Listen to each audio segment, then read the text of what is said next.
Встречаем на льду участников первой группы. Таисия Линчевская, Дмитрий Щербаков, Москва.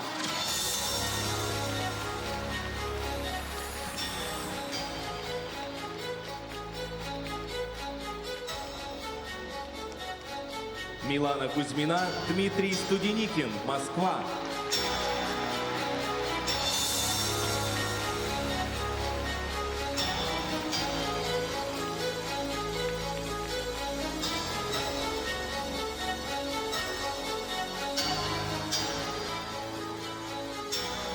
Алиса Абдулина, Егор Петров, Санкт-Петербург.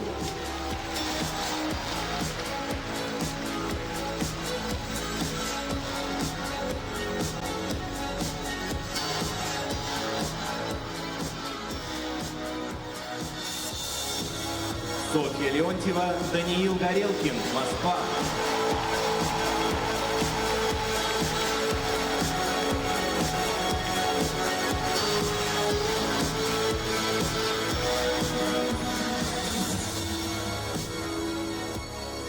Ольга Федорова, Павел Драко, Московская область.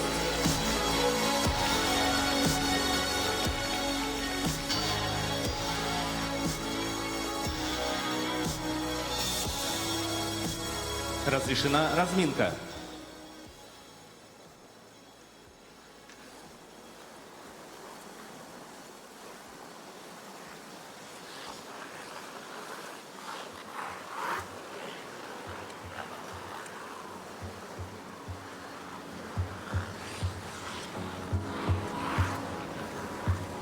Вот и соревнования чемпионата России по фигурному катанию на коньках 2026 года, который сейчас наступит через несколько дней, а мы уже как будто бы находимся чуть впереди всего мира и движемся вперед. И вот они, фигуристы, которые сегодня начнут розыгрыш медалей, самых важных медалей в нашем национальном достоинстве. И первыми на лед выходят танцоры. Танцоры с потрясающим ритмом танцем. Мы вместе с двукратным олимпийским чемпионом Максимом Троньковым находимся на комментаторской позиции и ощущаем те вибрации, которыми наполнен этот исторический зал. Это дворец спорта юбилейный. Здравствуйте, здравствуй, Василий, здравствуйте, дорогие телезрители. Дождались мы этого праздника, праздника спорта, праздника фигурного катания. Традиционно в конце декабря проходит чемпионат России. И уже традиционно в олимпийский сезон он проходит на этом льду, на льду юбилейного дворца спорта, который стал меккой для фигуристов всей страны. И за те годы, что он существует с 1967 года. Да, и Санкт-Петербург вообще является столицей фигурного катания. Именно здесь зародился этот замечательный вид спорта, так считается исторически. Да, так оно и есть. Все символично. И, конечно же, нужно только наслаждаться моментом, как спортсменам, находясь на этом льду, потому что дошли они до такого уровня, что показывают свои программы на чемпионате России. Это дорогого стоит, это действительно достижение и гордость. И всегда можно будет сказать, что я был участником чемпионата России. Не только призеры гордятся медалями своими, но и ребята, которые вообще в принципе отбираются на этот турнир, уже многого добились. Что сказать об этой разминке? Обычно говорим мы, что здесь скорее ребята получают удовольствие, для них это может быть первый чемпионат России. То есть первая разминка — это спортсмены так распределились в рейтинге по итогам сезона. Но здесь все совсем не так, потому что здесь есть пары, которые очень высокого уровня и просто которым в течение сезона не совсем повезло со здоровьем, у кого-то с прокатами на их этапах Гран-при. И, конечно же, мы с Василием вам все расскажем, всех представим, а каких-то спортсменов, в принципе, и представлять-то не нужно. Это правда. Но, тем не менее, пробежимся по списку. Первыми будут кататься Таисия Линчевская, Дмитрий Щербаков. Ученики Волобуевой и Румянцевой со своим танцем «Серые глаза, желтые тюльпаны». Они откроют эту группу участников. Спортсмены, кстати, Таисия родилась в Санкт-Петербурге, Дмитрий в Ростове-на-Дону. И они в какой-то мере тоже представляют Санкт-Петербург на этих соревнованиях, по крайней мере, по праву рождения. Вслед за ними ученики Ирины Жук, Александра Свинина, Анастасия Шпилевой, Милана Кузьмина, Дмитрий Студеникин. Как раз вот группа тренерская, это знаменитейшая на ваших экранах. Милана и Дмитрий будут кататься под Майкла Джексона. Она из Архангельска, Дмитрий из Оренбурга. И До завершения разминки осталось 1 минута. развиваются по ходу сезона ребята в плане катания, освоения программ. Помню, как на турнире в Омске, где они заняли 4-е место, Ирина Жук сказала после проката: ну, наконец-то. То есть начинает, наконец-то, все получаться, а значит, ребята на правильном пути находятся. Конечно же, Алиса Абдуллина и Егор Петров — это спортсмены, которые катаются под руководством Елены Соколовой и Кирилла Алешина. Здесь, в Санкт-Петербурге, они тренируются со своей японской программой. Они будут кататься в произвольной... В ритмическом танце. Сегодня ритмический танец. Да, сегодня ритмический танец. А с японской программой будут кататься в произвольной программе.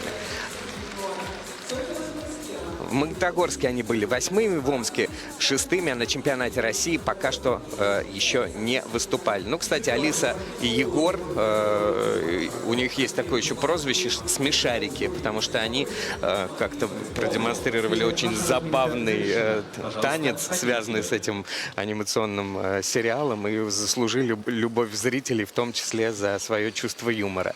Также в этой группе Софья Леонтьева, Даниил Горелкин, еще одна пара у Жук, Свинина и Шпилевой. И, конечно же, Ольга Федорова и Павел Драко, которые катаются под руководством Самохина, Боровикова и Никонова, тренируются в Балашихе.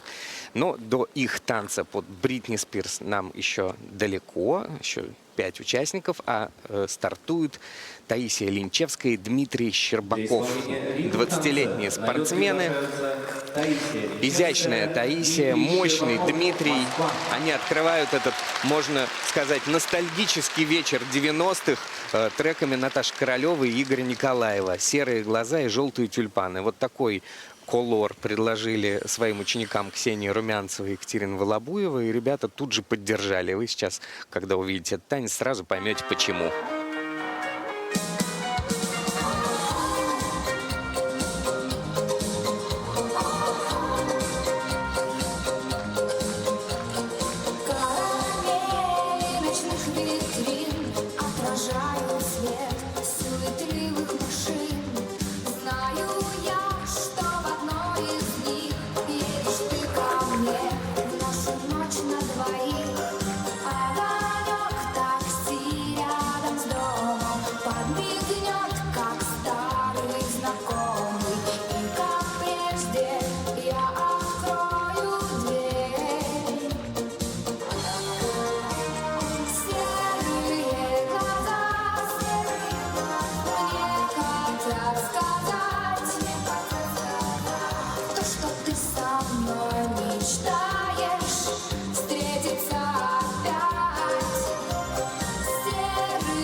Желтые тюльпаны, о, желтые тюльпаны, желтые тюльпаны,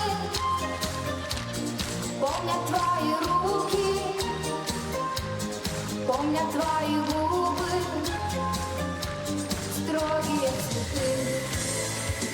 Дельфины, русалка, сюжет этой песни твоя подсказала гитара.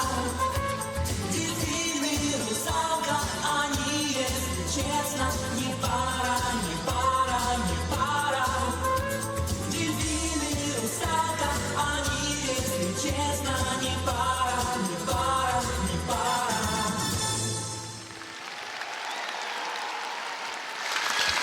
Таисия Линчевская, Дмитрий Щербаков. Ну, не во всем они с этим давлением, которое сейчас оказывается на участников, справились, к сожалению. Мы очень ценим этих ребят с их абсолютно позитивным танцем и немножечко растерялись в середине. Это такой элемент еще твизл, который вот он всем абсолютно очевиден, да? Даже Да, он тем, понятен, кто не очень понимает в танце. Видно сразу же ошибки на этом элементе, и рассинхрон видно всегда, если он случается у партнеров. Но прежде всего я хочу всех поздравить с тем, что чемпионат России все-таки вот теперь точно стартовал.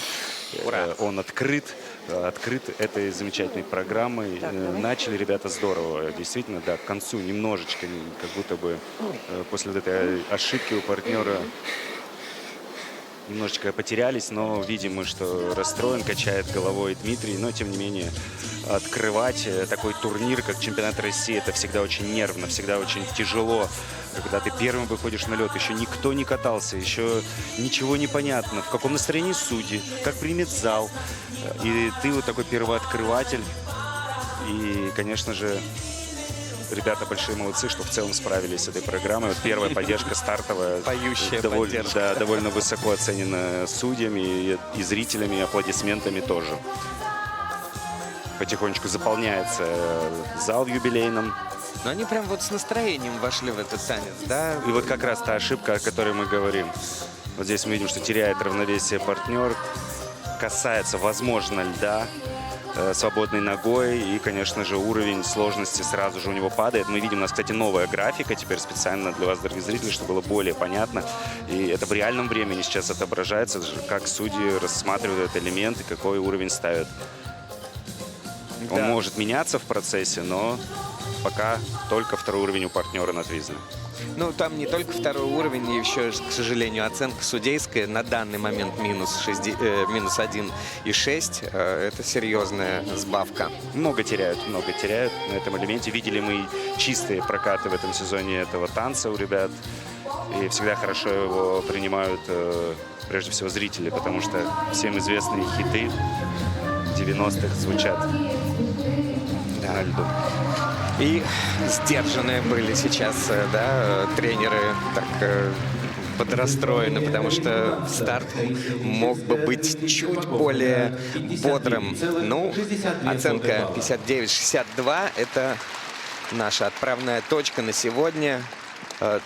Ценим мы эту пару не только за их ритм-танец, но и за то, какие они разноплановые ребята. Поэтому завтра удачи! На лед приглашаются Милана Кузьмина, Дмитрий Студеникин, Москва.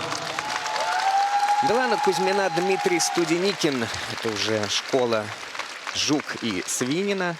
И непростой старт сезона выдался у Миланы и Дмитрия. Ученики Ирины Жук и Александра Свинина из-за ошибок в элементах стартовали в гран-при с 9-го места. Но пусть не обманываются конкуренты, потому что в программе под Майкла Джексона Милана и Дмитрий просто великолепные.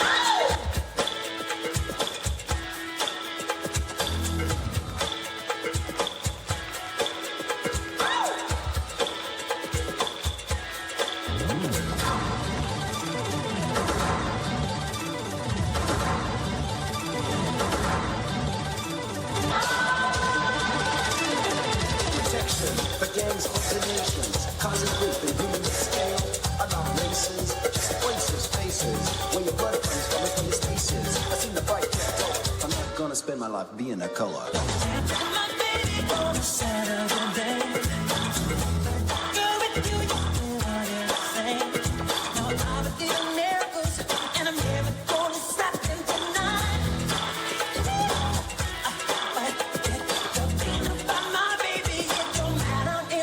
black or white. Bringing up in my baby, it don't matter if you're black or white. Bringing up in my brother, it don't matter if you're black or white. I'm dying just yet. I'm dying just yet. I'm dying just feeling. Oh, you're bringing me.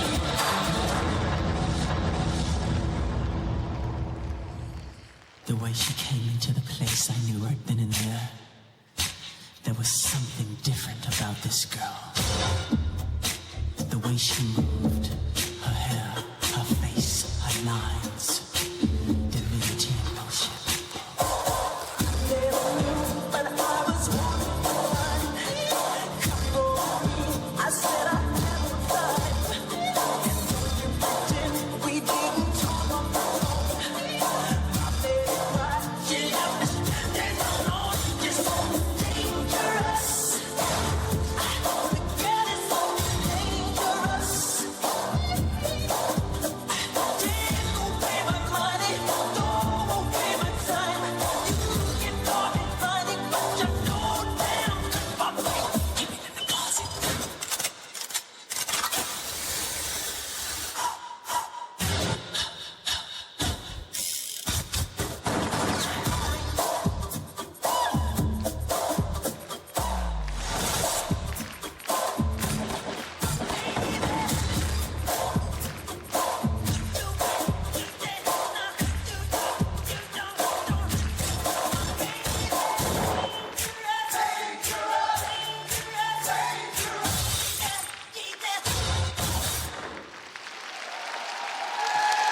Классная Ну, вот это было постановка, здорово, да, действительно классный танец, и все в ритме, все в стиле, очень идет эта программа этим ребятам, и даже какое-то внешнее сходство у Димы есть, как будто бы с Майклом Джексоном, и в прическе, и в подаче.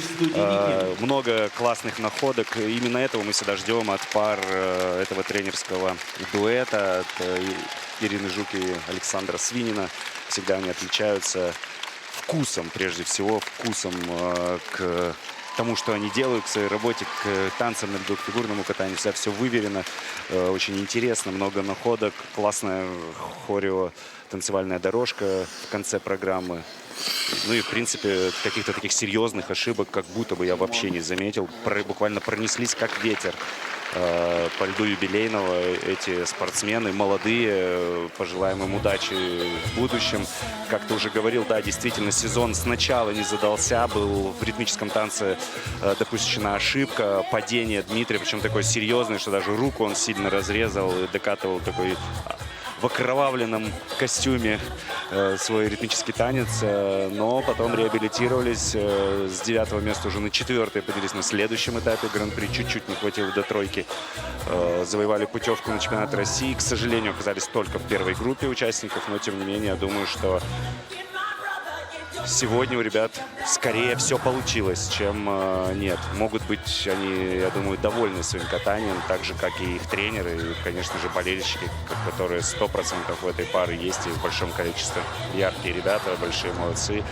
Майкл Джексон, конечно, нетривиальный выбор музыки в этом сезоне, потому что очень многие в мире берут именно этого исполнителя. Но как по-другому, если мы говорим о танцах, потому что король танцев Майкл Джексон, его музыка самая танцевальная, как раз эпоха подходит, ритм подходит, почему нет? Так Почему здорово бы не они еще замахнуться? монтаж сделали вот этой, разных композиций. Он все время меняется, ритм, и они так здорово этот ритм отыгрывают, и танцевально, и элементами, и они такие легкие, прям, как настоящие акробаты работают в каждом из элементов. Мне очень нравится эта пара.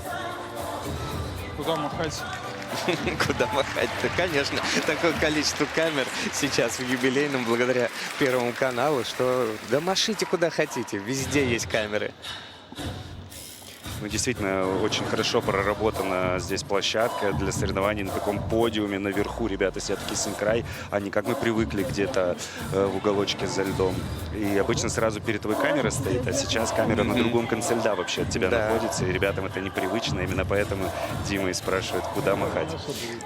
Очень большие плюсы от судей для спортсменов, в том числе, обратите внимание, хорео-ритм дорожка заключительная 3.64. Это очень серьезный плюс от именно судейской бригады. Ну, также хорошие плюсы и за другие элементы стоят. К сожалению, стационарная поддержка только 3-го уровня, хотя обычно они делали на 4-м, такой оригинальный, красивый элемент.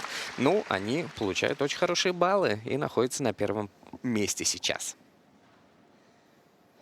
На лед приглашаются Алиса Абдуллина, А на льду Егор Петров. Алиса Абдуллина и Санкт-Петербург. Егор Петров. Это уже Санкт-Петербург. Мы отмечали еще на тренировках, в том числе, да, ты говорил, какое количество танцоров именно питерских здесь. Все говорят, нет в Питере танцев, а их очень много. Может быть, пары не так много, а самих родившихся в Питере спортсменов полно.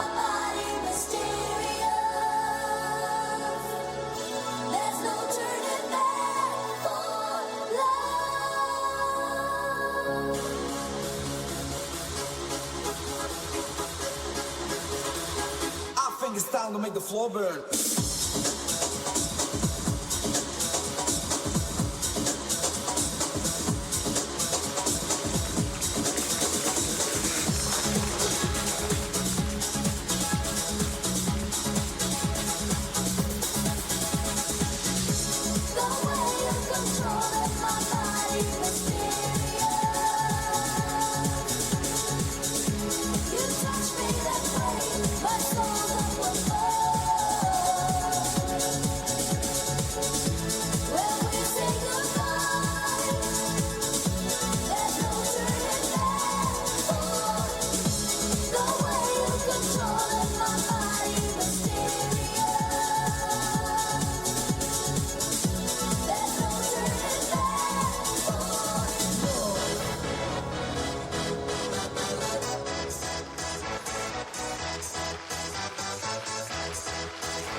Tribal dance.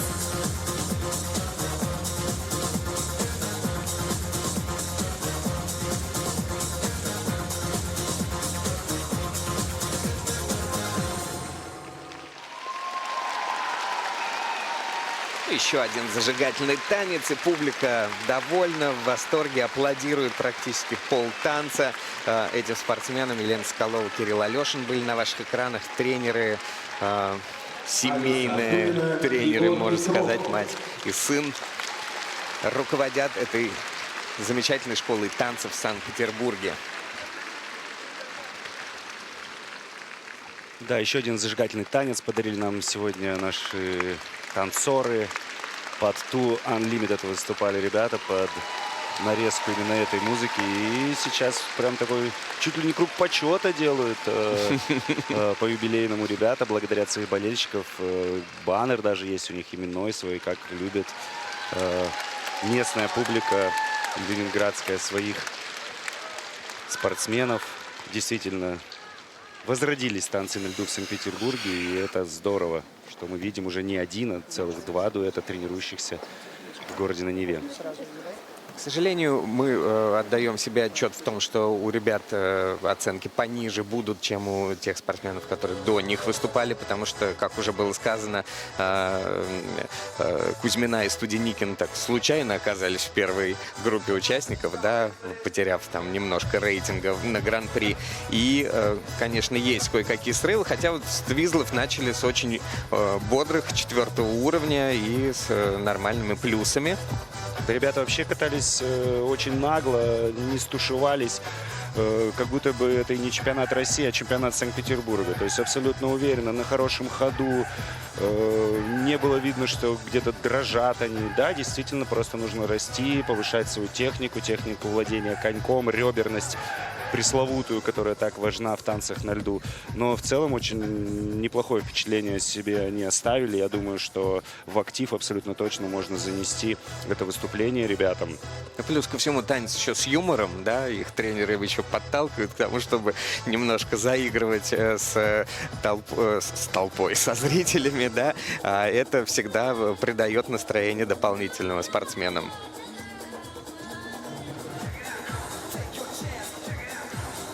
К сожалению, вот в первой дорожке у них только базовый уровень судьи ставят по шагам, и плюс очень небольшие.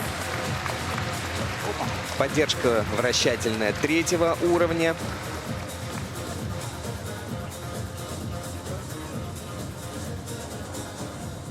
Ну и хорео, ритм-дорожка, которая не имеет уровней, оценивается только одним уровнем. Хороший плюс получается. Наверное, нужно еще раз напомнить, что вот нововведение у нас в правиле. Да, что мы теперь видим все. Мы показываем все, как называются элементы, какие судьи за них выставляют уровни в реальном времени. Все теперь у вас на экране, не только с наших слов. Да, это очень удобно. Алиса и Егор на данный момент занимают последнюю строчку. И на льду следующие участники. На лед приглашаются Софья Леонтьева. Еще одна пара из школы Жук Свинина. Это Софья Леонтьева, Даниил Горелкин. Они тоже в первой группе, и тут тоже рейтинг ни при чем, потому что в Магнитогорске Софья Леонтьева и Даниил Горелкин были вторыми. Их программа под Рики Мартина зажигала и покоряла, но вот уже на следующем этапе Гран-при мы их не увидели. Была травма руки у партнерши, так что с возвращением!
She's got new addictions for every day and night. She'll make you take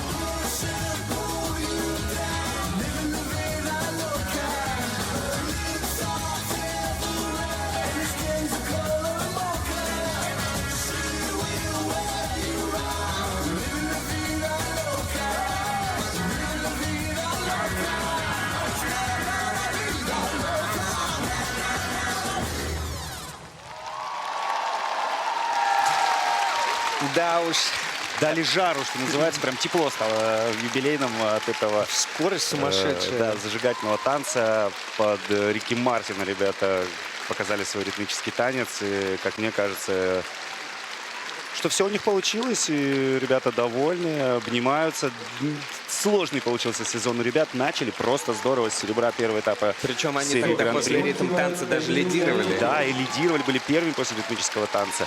Именно после вот этого, то, что мы Да. сейчас с вами увидели. А уже перед вторым своим этапом, где снова готовы были просто здорово, как говорят и сами ребята, и тренеры, но, тем не менее, случилась неприятная травма. Казалось бы, сначала просто порезала пальцы. Такое часто бывает у фигуристов и фигуристок, потому что есть такие у нас хваты за лезвие, и когда лезвие конька очень острое, действительно можно порезаться. И это очень часто с нами бывает. Но, тем не менее, началось заражение, пришлось сделать операцию. До сих пор до конца пальцы не сгибаются у Софьи. Мы видим даже, что катается она в таком бандаже на руке, в бинтах, потому что пока все еще дает о себе знать этот неприятный инцидент. Пусть он идет в прошлое как можно скорее, и пусть останется только все самое хорошее. Сегодня в Прекрасно, интервью ребята. Держите. Ирина Жук и Александр Свинин после тренировки утренней рассказали мне, что даже некоторые хваты в поддержках, в элементах пришлось ребятам поменять, потому что пока полностью рука не работает. У Сони, конечно же, только здоровье и очень яркий статный дуэт, как классическая российская пара, высокая красивая партнерша. Статный, красивый партнер. И даже какое-то внешнее сходство с Рики Мартином у ребят. У Дани точно присутствует. Вот 4-го уровня твизлы на ваших экранах с плюсами от судей, но не такими высокими. Балл 60 добавляют судьи к этому элементу. Но хорошие оценки на паттерн дорожки. 2.24 судьи прибавляют. Ну, просто в твизлах еще очень важна синхронность исполнения этого сложного элемента в танцах на льду. И если есть небольшой рассинхрон, то и Именно его больших, судьи и надбавок оценивают, от да. судей сложно получить. То есть технически на уровне они могут быть выполнены, но если там вот уже шероховатость, это к судьям. А также ценится у судей скорость выполнения, продвижения вперед, расстояние между спортсменами. Да, чем ближе спортсмены катаются, тем это ценнее, тем это лучше. Позиции должны быть очень близкими между партнерами. Огромный плюс за хореографическую дорожку заключительную. 4,5 балла от судей получают за эту ритм-дорожку. Прям очень хорошие оценки. Лиза Калугина, привет. Жанночка. Жанночка, мама, папа. Вся семья, люблю вас. Екатеринбург, привет, Москва. Софья Леонтьева, Даниил Горелкин набирают 75. И они на первом месте с опережением 4 с лишним балла перед Миланой Кузьминой и Дмитрием Студеникиным. У нас новые лидеры. На лед приглашаются Ольга Федорова, Павел Драко. Ольга Федорова, Московская Павел область. Драко. Ольга самая молодая спортсменка в танцах на льду на этом чемпионате. Кстати, а самый молодой первым катался Дмитрий Щербаков. Ольга и Павел тренируются у Дениса Самохина, Марии Боровиковой, Николая Никонова в Балашихе. И они очень позитивные. Катаются под Бритни Спирс в своем ритме танца.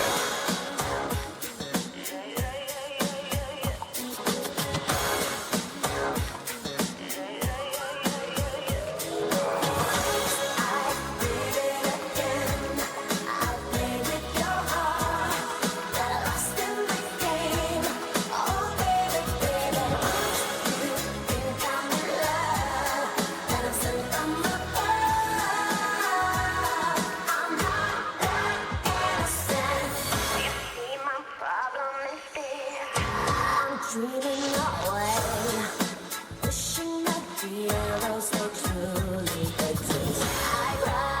watching the days. Can't you see I'm with you in so many ways? Left to lose all my sadness stairs. That is just something that baby, Everybody, right streets back.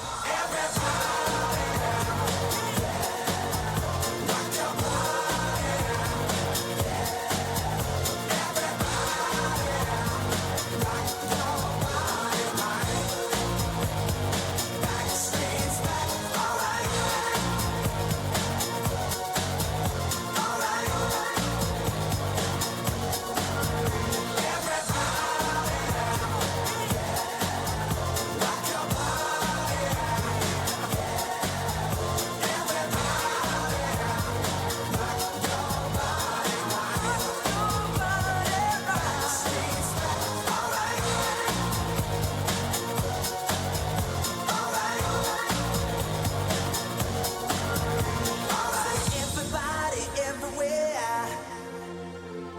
As long as there be music, we'll be coming back again.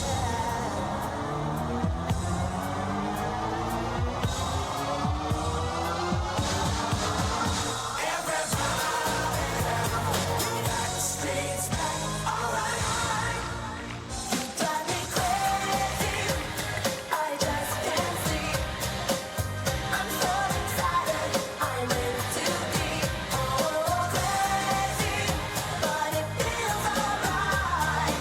Baby, thinking of you keeps me up all night. You drive me crazy, crazy, baby. I'm so excited, I'm in too deep. Oh, crazy, feel alright. Baby, thinking of you keeps me up all night. Такая история о том, как Бритни Спирс встретилась с Backstreet Boys и что из этого получилось. По-моему, одном очень концерте. классно. Да, на одном концерте, на фигурном катании в Санкт-Петербурге. Довольные тренеры. Ну так, Денис Самохин, конечно, не любит ярко выражать эмоции, любит стоять и серьезно смотреть на происходящее, но вот, тем не менее, видно, что он доволен прокатом. Кстати, так, мы следим за судейским протоколом, и я смотрю, что паттерн, дорожка только у них и у Миланы с Дмитрием пока что оценена вторым уровнем, а остальные все только первым были. Да, даже вот у Софьи и Даниила. Интересно.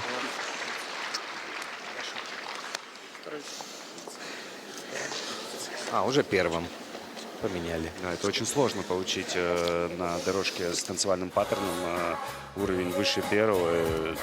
Пересмотрели судьи свое мнение, но ничего. Но прецедент был обсуждать, это уже здорово. Значит, Да. близки на шажок ближе ко второму уровню, ребята.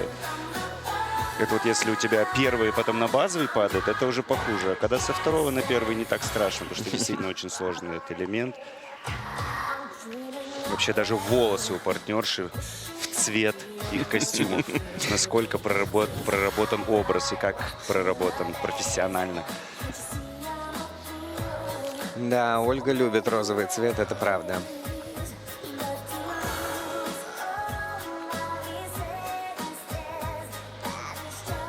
Тоже, как мы видим, потеряла партнерша уровень на твизлах. Было это на наших экранах в левом верхнем углу.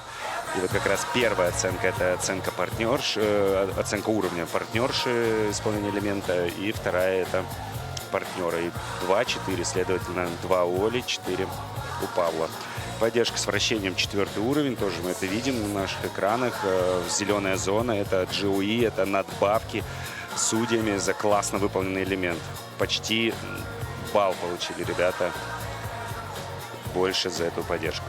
Мы очень Больше хорошо базовой знаем стоимости. эту пару. И вот нет было у тебя ощущения, что они в начале этой программы как чуть-чуть были как бы не в своей тарелке? Мне кажется, они ярче умеют это делать. Ну, на эту самом программу. деле, как начинать разминку, так и завершать ее довольно сложно. Привет. не будем перебивать ребят, ведь они передают привет своим близким. И мы тоже присоединяемся и передаем привет всем болельщикам Ритм танца. Ольга наших Федорова, спортсменов. Павел Драков набирают 64,82 И они на третьем месте вслед за Леонтьевой, Горелкиным и Кузьминой Студеникиным. А впереди следующая группа участников. Спасибо.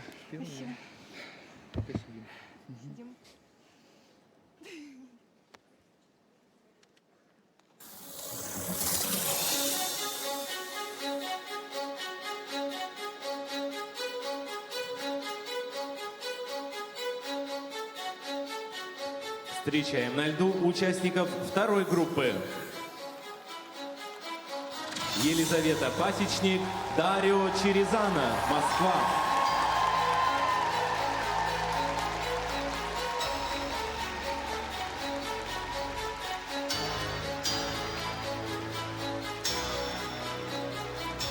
Варвара Жданова, Тимур Бабаев-Смирнов, Москва.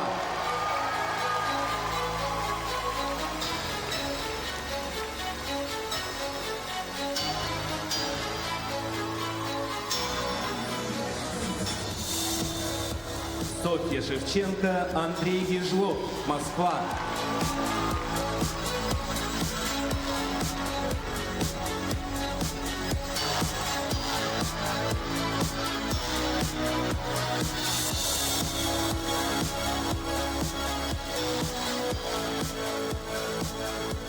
Анна Щербакова, Егор Гончаров, Москва.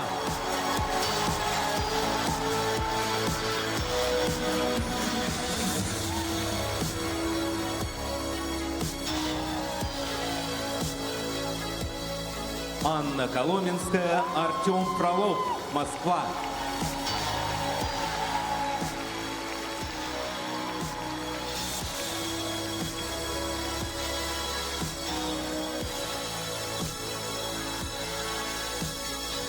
Разрешена разминка. Совершенно потрясающим, конечно, образом оформлен и сам юбилейный, и все то, что происходит здесь. Организация чемпионата России на высочайшем уровне. И хочется поблагодарить и Федерацию фигурного катания на коньках России и Первый канал за то, что происходит вот такой сумасшедший праздник спорта, невиданный совершенно, как мне кажется, во всем мире. И следующие участники на льду: Елизавета Пасечник, Дарио Черезана, те самые пчелки, которые тренируются у Анжелики Крыловой и Людмилы Алексеевой. Очень интересная, яркая пара, которая тоже наверняка в этом сезоне заслужила большего. Точнее, даже не так. Могла бы, наверное, заслужить. Была бы достойна большего, потому что, ну вот, что-то не везет. Я их называю немножко. возмутители спокойствия, потому что ты смотришь за их катанием всегда с замиранием сердца. Очень круто катаются, очень танцевальные ребята, но вот именно излишняя вот эта танцевальность, которая их захлестывает во время исполнения прокатов, порой заставляет их и ошибаться. И я им желаю на этом чемпионате, ну, прям во всей красе предстать и уже, наконец, справиться с этими эмоциями, со сложностью и показать свое лучшее катание. Абсолютно. И вот как будто бы их прямая противоположность Варвара Жданова и Тимур Бабаев-Смирнов. Вот они в этом сезоне абсолютный такой и плюс старт, и эмоциональный, и технический, и всего добиваются, и идут вперед, и вызывают огромное количество позитивных эмоций, как я знаю, не только у зрителей, но и у специалистов, которые говорят: о, ничего себе, вон какие... Это шоумены, настоящие шоумены наших танцев на льду, и каждая их программа — это мини-спектакль и настоящий такой вызов фигурному катанию, потому что как на ледовом шоу ребята катаются, как на показательных выступлениях. Зал всегда в восторге. Абсолютно. Екатерина Волобуева, Ксения Румянцева их тренирует. И Андрей Филонов, в прошлом, между прочим, парник, тоже вот помогает ребятам в танцах на льду, тренирует. Так что не просто я комментирую танцы на льду, а еще и парники тренируют танцоров. Оправдался. Софья Шевченко, Андрей Ежелов. Это спортсмены, которые интересны хотя бы тем, какая у них непростая спортивная судьба. Приходили в спорт, уходили из спорта, обратно возвращались. Причем в какой-то момент Софья даже тренировала Андрея, потому что была более опытной спортсменкой. Она была победителем международного финала Гран-при среди юниоров, когда катался Игорь Еременко, и вообще много выступала. А Андрей помоложе, но тем не менее вот встали в пару и выступают, и двигаются вперед совершенно сумасшедшим образом. Тренируются у Елены Масленниковой и Ильи Авербуха. Анна Щербакова, Егор Гончаров. Это, в свою очередь, ученики школы Екатерины Рублевой, Ивана Шефера и Сергея Плишкина. Вот настолько слаженная вот эта вот команда Екатерины, Ивана и Сергея, у них все настолько разложено, что я сегодня слышал интервью, которое ты брал у Екатерины, и что-то у нее спросил про постановку, по-моему, говорит, секунду, это не ко мне, это нужно к Сергею Плишкину. У каждого в этой группе есть четкая своя занятость, все знают до, видимо, малейших деталей скрупулезных, кто чем занимается. Потому что у Кати очень классная команда, она подобрала себе. Супруг ставит программы, партнер, с которым каталась в спорте, помогает ей тренировать всю жизнь бок о бок. Поэтому чисто семейный подряд. Все работает. Анна Коломенская, Артем Фролов. Это еще одни ученики Анжелики Крыловой и Людмилы Алексеевой. Раньше они катались у Боровикова и Самохина. Сейчас в этой группе, причем у Крыловой и у Румянцевой на этом турнире больше всего пар, по 3 пары. То есть они здесь самые трудоемкие, трудолюбивые, как им еще можно сказать. Передовики производства. Передовики, точно. Катаются Анна Коломенская, Артем Фролов. Тоже очень бойко в этом сезоне, но до пьедестала вот чуть-чуть не добрались. В Москве 4-е место заняли. Артем, бывший одиночник, который еще 5 лет назад четверные прыжки исполнял, а сейчас говорит, все, только твизлы я могу делать, но мы-то знаем, что наверняка еще может тряхнуть стариной. Бывших одиночников не бывает. Точно. А вообще еще в интересных фактах то, что он геймер и играет с кучей фигуристов, с Егором Рухиным, с Артемом Ковалевым в компьютерные игры. Может быть, это же тоже вид спорта. Можно потом перейти в другой вид спорта. А вдруг через какое-то время он тоже станет олимпийским, никто не знает. Что, брейкданс был же на Олимпийских играх в качестве официального вида, пусть и временно. Ничего. Итак, начнем соревнования во второй группе. Пасечник, Черезана. Выводят их серебряный призер Олимпийских игр и чемпионка мира Анжелика Крылова вместе с Людмилой Алексеевой. Есть ощущение, что Елизавета и Дарио вот не случайно нашли друг друга в этом водовороте событий. И, как говорил Иван Васильевич, everybody dance now.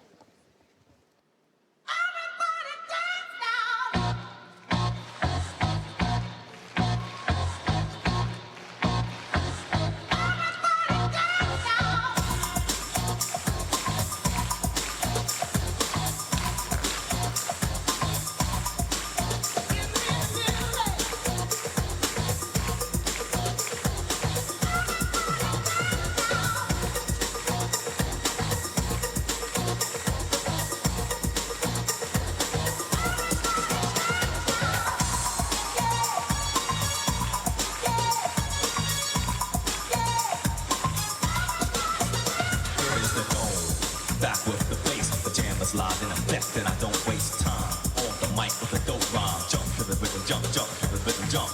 And I'm here to combine beats and lyrics to make you shake your pants. Say yeah, everybody over here, everybody over there. The crowd is live, and I will do this too. Party people in the house, move.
Как говорит сам Дарио Черезана, скучно в наших танцах точно не будет. И сейчас точно нам не было скучно, потому что просто с невероятной энергетикой ребята сегодня катались. У меня первые мурашки. Я Мурашки такое люблю. пошли. Я такое люблю в фигурном катании, когда вот так вот в едином порыве спортсмены с болельщиками танцуют, если мы говорим о танцах на льду, и катаются, если мы говорим о других дисциплинах фигурного катания. Это был действительно крутой танец. Невероятная скорость, невероятная четкость выполнения элементов. Поработали ребята, и мы видели, все-таки было напряжение, потому что как закончила свою программу Лиза и сложила руки в такой молитве, что ли, что все-таки все сегодня получилось. Ну, наконец-то я сделала ту работу, которая должна была делать на протяжении всего сезона. Наконец-то ничего не случилось. Действительно, вот это уровень, вот это катание. Поздравляю ребят, поздравляю Анжелику, их тренера, весь тренерский штаб, и Люсю Алексееву, и всех причастных с этим катанием. Действительно было очень здорово, очень. Скажут что-то А интересное? какая культура болельщиков у нас?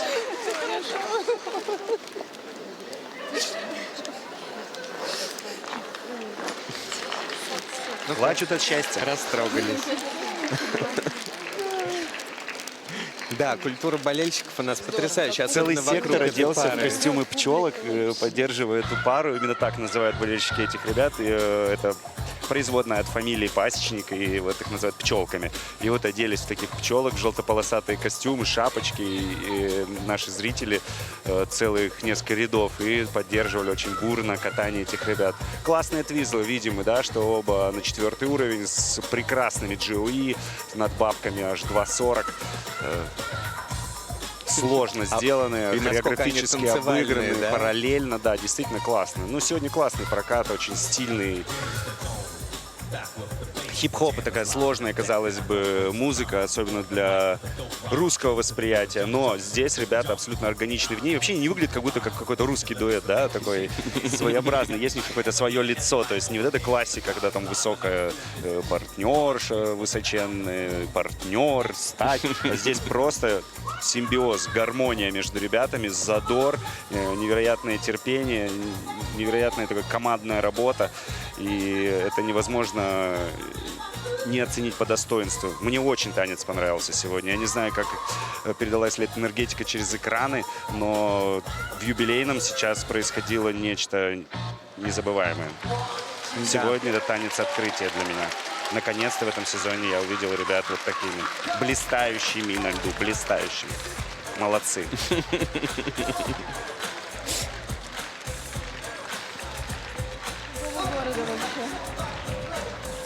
Потрясающий образ у этих ребят. А еще у Дарио, он очень любит автогонки, и у него такое впечатление, что он только что из кабриолета вышел. У него всегда такой взбаламученный вид, и сегодня он по-хорошему взбаламученный. Как здорово видеть людей в хорошем настроении в Кисенкрай. И это опережение на 3,5 балла относительно Софьи Леонтьевой и Даниила Горелкина. Они впереди. Сделали, что должны были сделать, говорит Анжелика. Сколько И, конечно, эмоций. настоящее тренерское счастье, не только спортивное. Ну что же, а сейчас, как всегда, что называется, готовьтесь. Варвара Жданова и Тимур Бабаев-Смирнов со своим заразительным танцем. Идея музыки принадлежит тренерам Екатерине Волобуевой и Ксении Румянцевой. Они вот просто на тренировке включили трек Казанова и спросили мнение спортсменов. А Тимур сразу начал танцевать. И дуэт единогласно в тот момент одобрил этот выбор, назвав его прям конфеткой. И сейчас вы сразу поймете, что имелось в виду.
совру, я войду, разорву ваш привычный круг. Уведу, украду чудо грешный круг. Казанова. Карнавал, в этот поздний час настоящий скандал среди звонных глаз. Это я все смешал, заморочил вас. Казанова снова заводит меня. Танец ночного огня снова заводит меня. Танец ночного огня. Одинокий бродяга любви Казанова.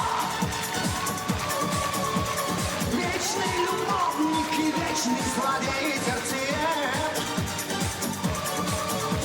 Но закрой свет неустану я снова и снова.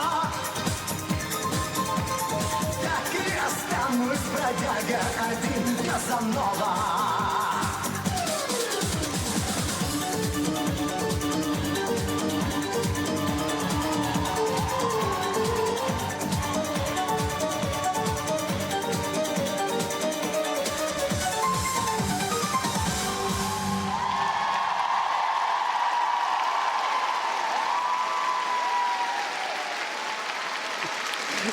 Здорово же, правда? Да здорово, здорово. Это уже который турнир к ряду. Ребята поднимают зал вот этим своим зажигательным танцем. Особенно, конечно, Тимур, ну и Варвара прекрасно дополняет эту зажигалку российских танцев на льду. Как будто бы не хочется смотреть ни на какие уровни, дуги, ребра, а просто плясать вместе с ребятами. То есть настоящий артист, настоящие артисты на льду. Очень классная находка эта программа для этих ребят. Абсолютно им подходит. И, конечно же, просто восторг. Восторг. Что наши танцы с нами сегодня делают? Казалось бы, только что пасечник Черезана. Просто какой-то невероятный прокат. И тут же выходят, катаются Варвара и Тимур. Казалось бы, после таких высоких баллов, 79 баллов получает предыдущая пара. Вроде бы надо тут и понервничать. Ничего подобного. Вышли, сплясали так. Сплясали. Это правда.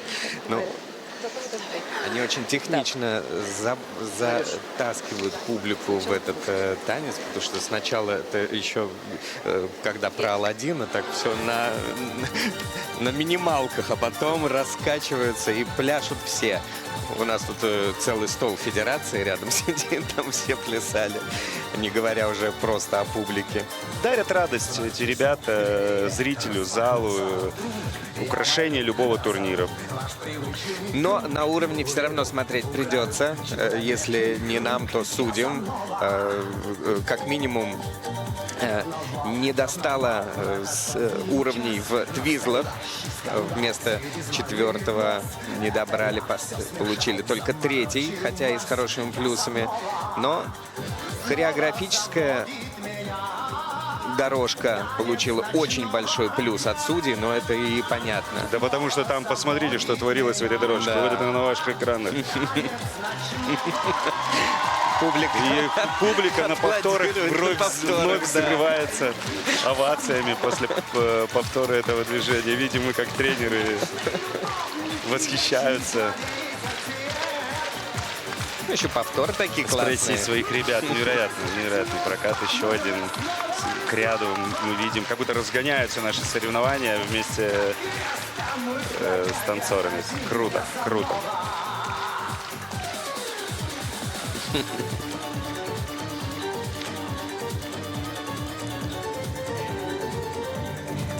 Ну, кстати, паттерн дорожка на 2-й уровень у них прошла и с плюсом 2.24. Оценки на ваших экранах. Заключительная вращательная поддержка 4-го уровня, конечно же. И они на 2, почти на 3 балла отстают от Софьи Леонтьевой и Данилы Горелкина. И здесь пока занимают 3-е место. На лед приглашаются Софья Шевченко, Андрей Ежлов. Поспать. Давно-давно Софья Шевченко и Андрей Ежлов хотели покататься под русскую музыку, вот что-то взять до боли свое. И сейчас их выбор оказался настолько удачным, что во время прокатов зрители на трибунах действительно подпевают, потому что это еще одни любимые треки из тех самых 90-х. «Ночь» и «Тополиный пух». Сплошные хиты сегодня.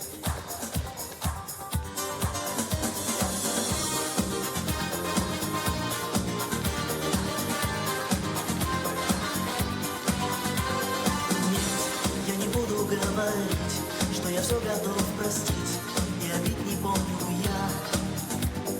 Но ты же знаешь все равно, что в душе моей темно, если рядом нет тебя.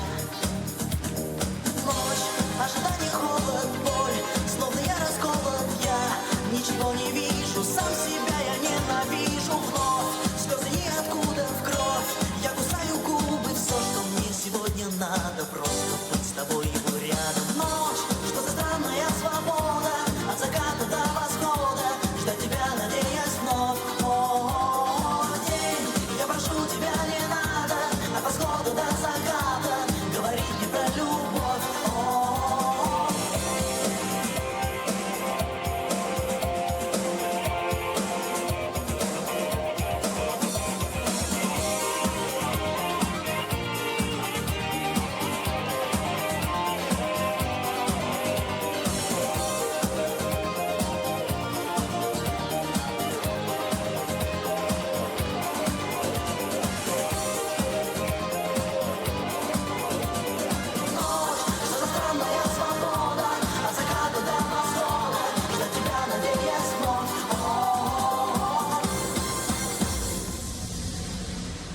На асфальте мелом ты рисуешь лето, ласковое море, трогаешь ладонью.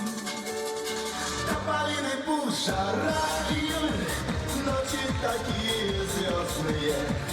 Ты пойми, что первый поцелуй — это еще не любовь, что такое закон. Тополиный пух, жара, июль, ветер уносит в небо. Только ты не веришь никому, ждешь не только снега, снега, снега. Тополиный пух, тополиный пух, тополиный пух, тополиный пух, тополиный пух, тополиный пух, тополиный пух, тополиный пух, тополиный пух.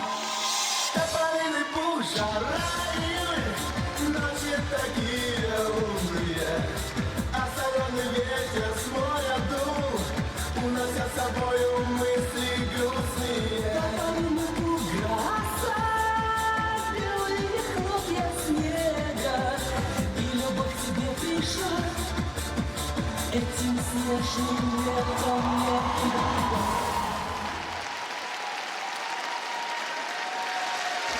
Софья Шевченко и Андрей Ежлов. Еще одна программа, которая должна была быть от начала до конца праздником, но это не случилось на таком важном старте, как чемпионат России. И на таком важном элементе, на дорожке.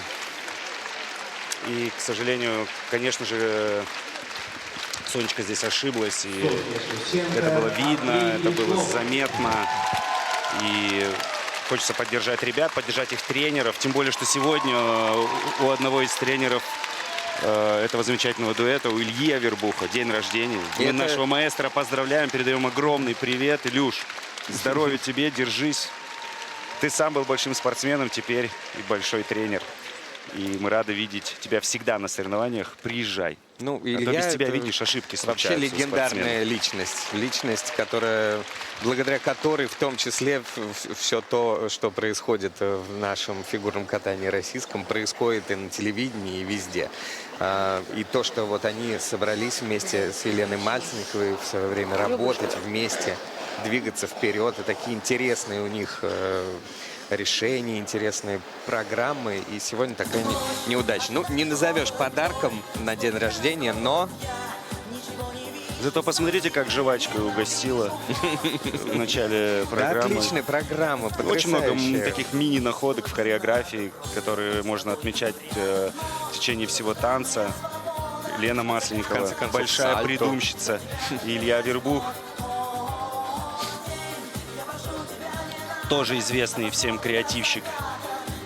Ребята готовы выполнять любую прихоть своих тренеров, любой вызов принимать. И даже сальто покоряется этим спортсменам в конце программы.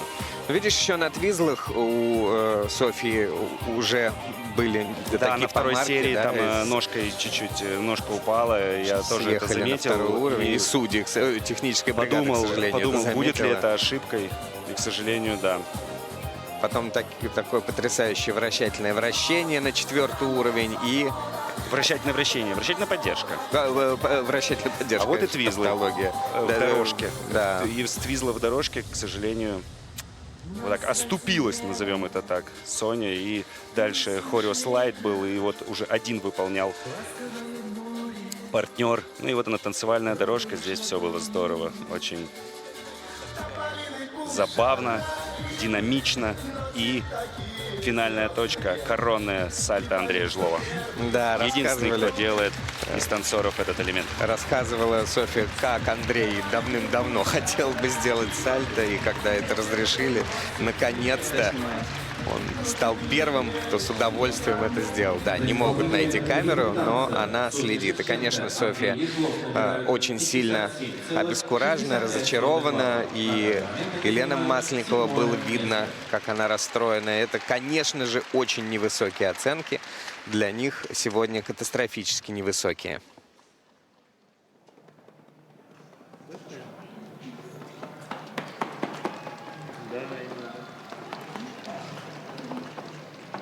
На лед приглашаются Анна Щербакова, Егор Гончаров, Москва. Такая тщательная разминка в исполнении Екатерины Рублевой. А на льду Анна Щербакова и Егор Гончаров. Музыку для этой программы предложил хореограф Сергей Плишкин. Идея родилась, когда они возвращались с финала Гран-при в Красноярске, где выиграли бронзу. И пара согласилась сразу же, так как трек показался им, как ты думаешь, каким? Глубоким.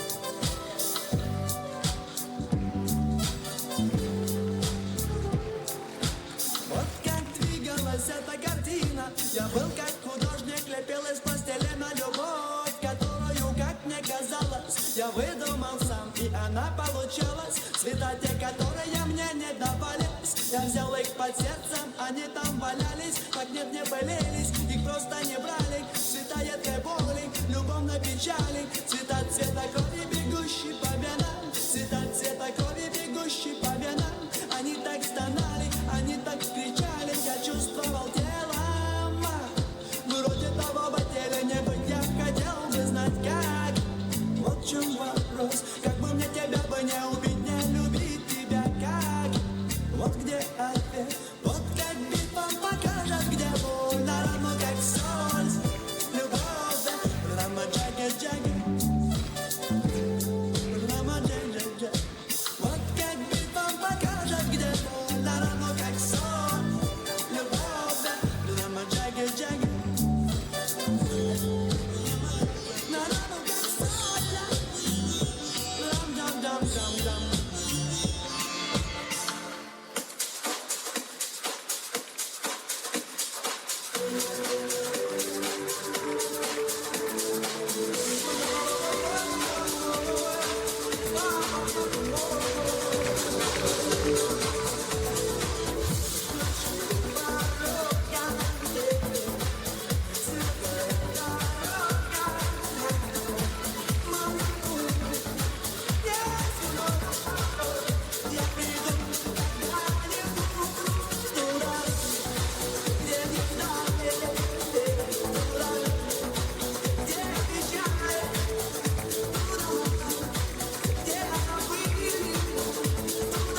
Анна Щербакова и Егор Гончаров под музыку Михея и Джуманджи.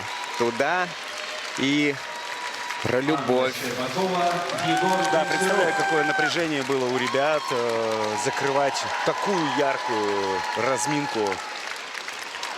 Ты знаешь, у них очень Но, тем не подходит менее, программа очень для этого, потому что классно она справились. начинается так вот медленно раскачивается сначала, а потом выходит в такой серьезный ритм. И мне кажется, это после вот таких вот ярких переживаний вполне себе удобно.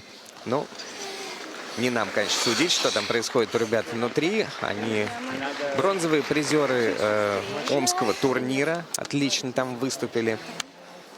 На чемпионате России они пока выше 8-го места не поднимались. Но вот посмотрим, что будет в этом сезоне.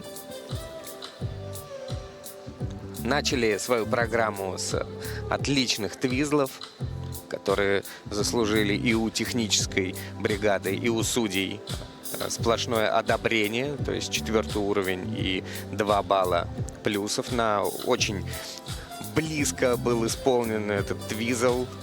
Прям на очень хорошем расстоянии.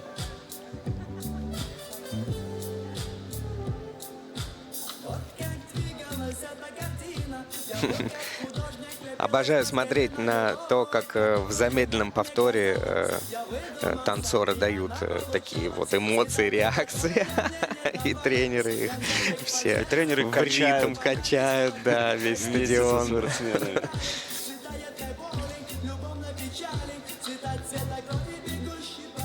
Очень хорошо, конечно, удался им этот танец. Единственное, вот вращательная поддержка заключительная сейчас на пересмотре. И не подумали ли судьи, что там, может быть, не хватило полвремени? Нет, все, техническая бригада ставит 4-й уровень. Судьи ставят балл 44 плюсов. Также паттерн-дорожка с хорошими плюсами. Но и больше всего плюсов, конечно, в хорео-дорожке. Почти 5 баллов плюса они получают.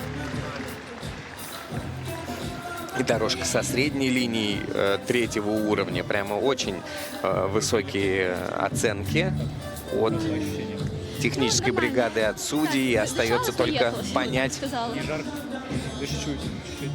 За исполнение ритм танца Анна Щербакова. остается Егор понять, на Гончаров, каком они номера месте. И они 76,76 чуть балла. уступают Елизавете Пасечник и Дарио Черезана. И такое количество мощных спортсменов остается позади. Анна Щербакова и Егор Гончаров на 2-м месте на данный На лед момент. приглашаются Анна Коломенская, Артем Фролов, Москва. Анна Коломенская, Артем Фролов.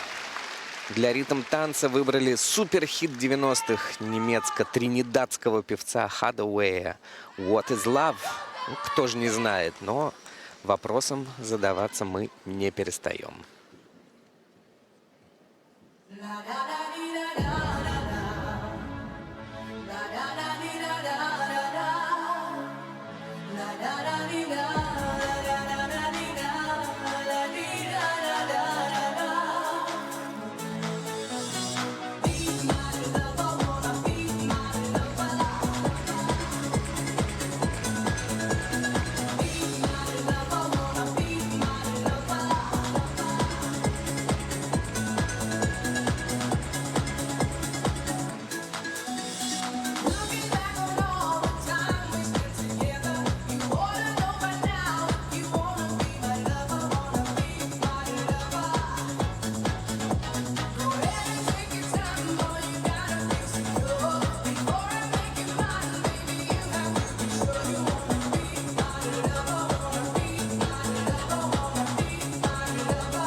Несмотря на то, что хиты 90-х это такая единая тема для ритм-танца в этом сезоне, но все танцы такие разные, согласись. Прям нет двух одинаковых, или даже похожих нет.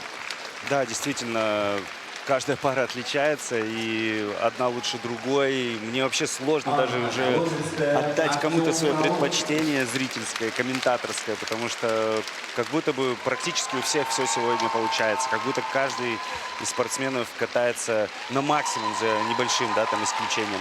И сегодня, конечно, танцевальный турнир прямо классное начало чемпионата России, как я считаю, потому что наберет он ход, и к 4-му дню, я думаю, уже ладони зрителей будут отбиты, голоса сорваны.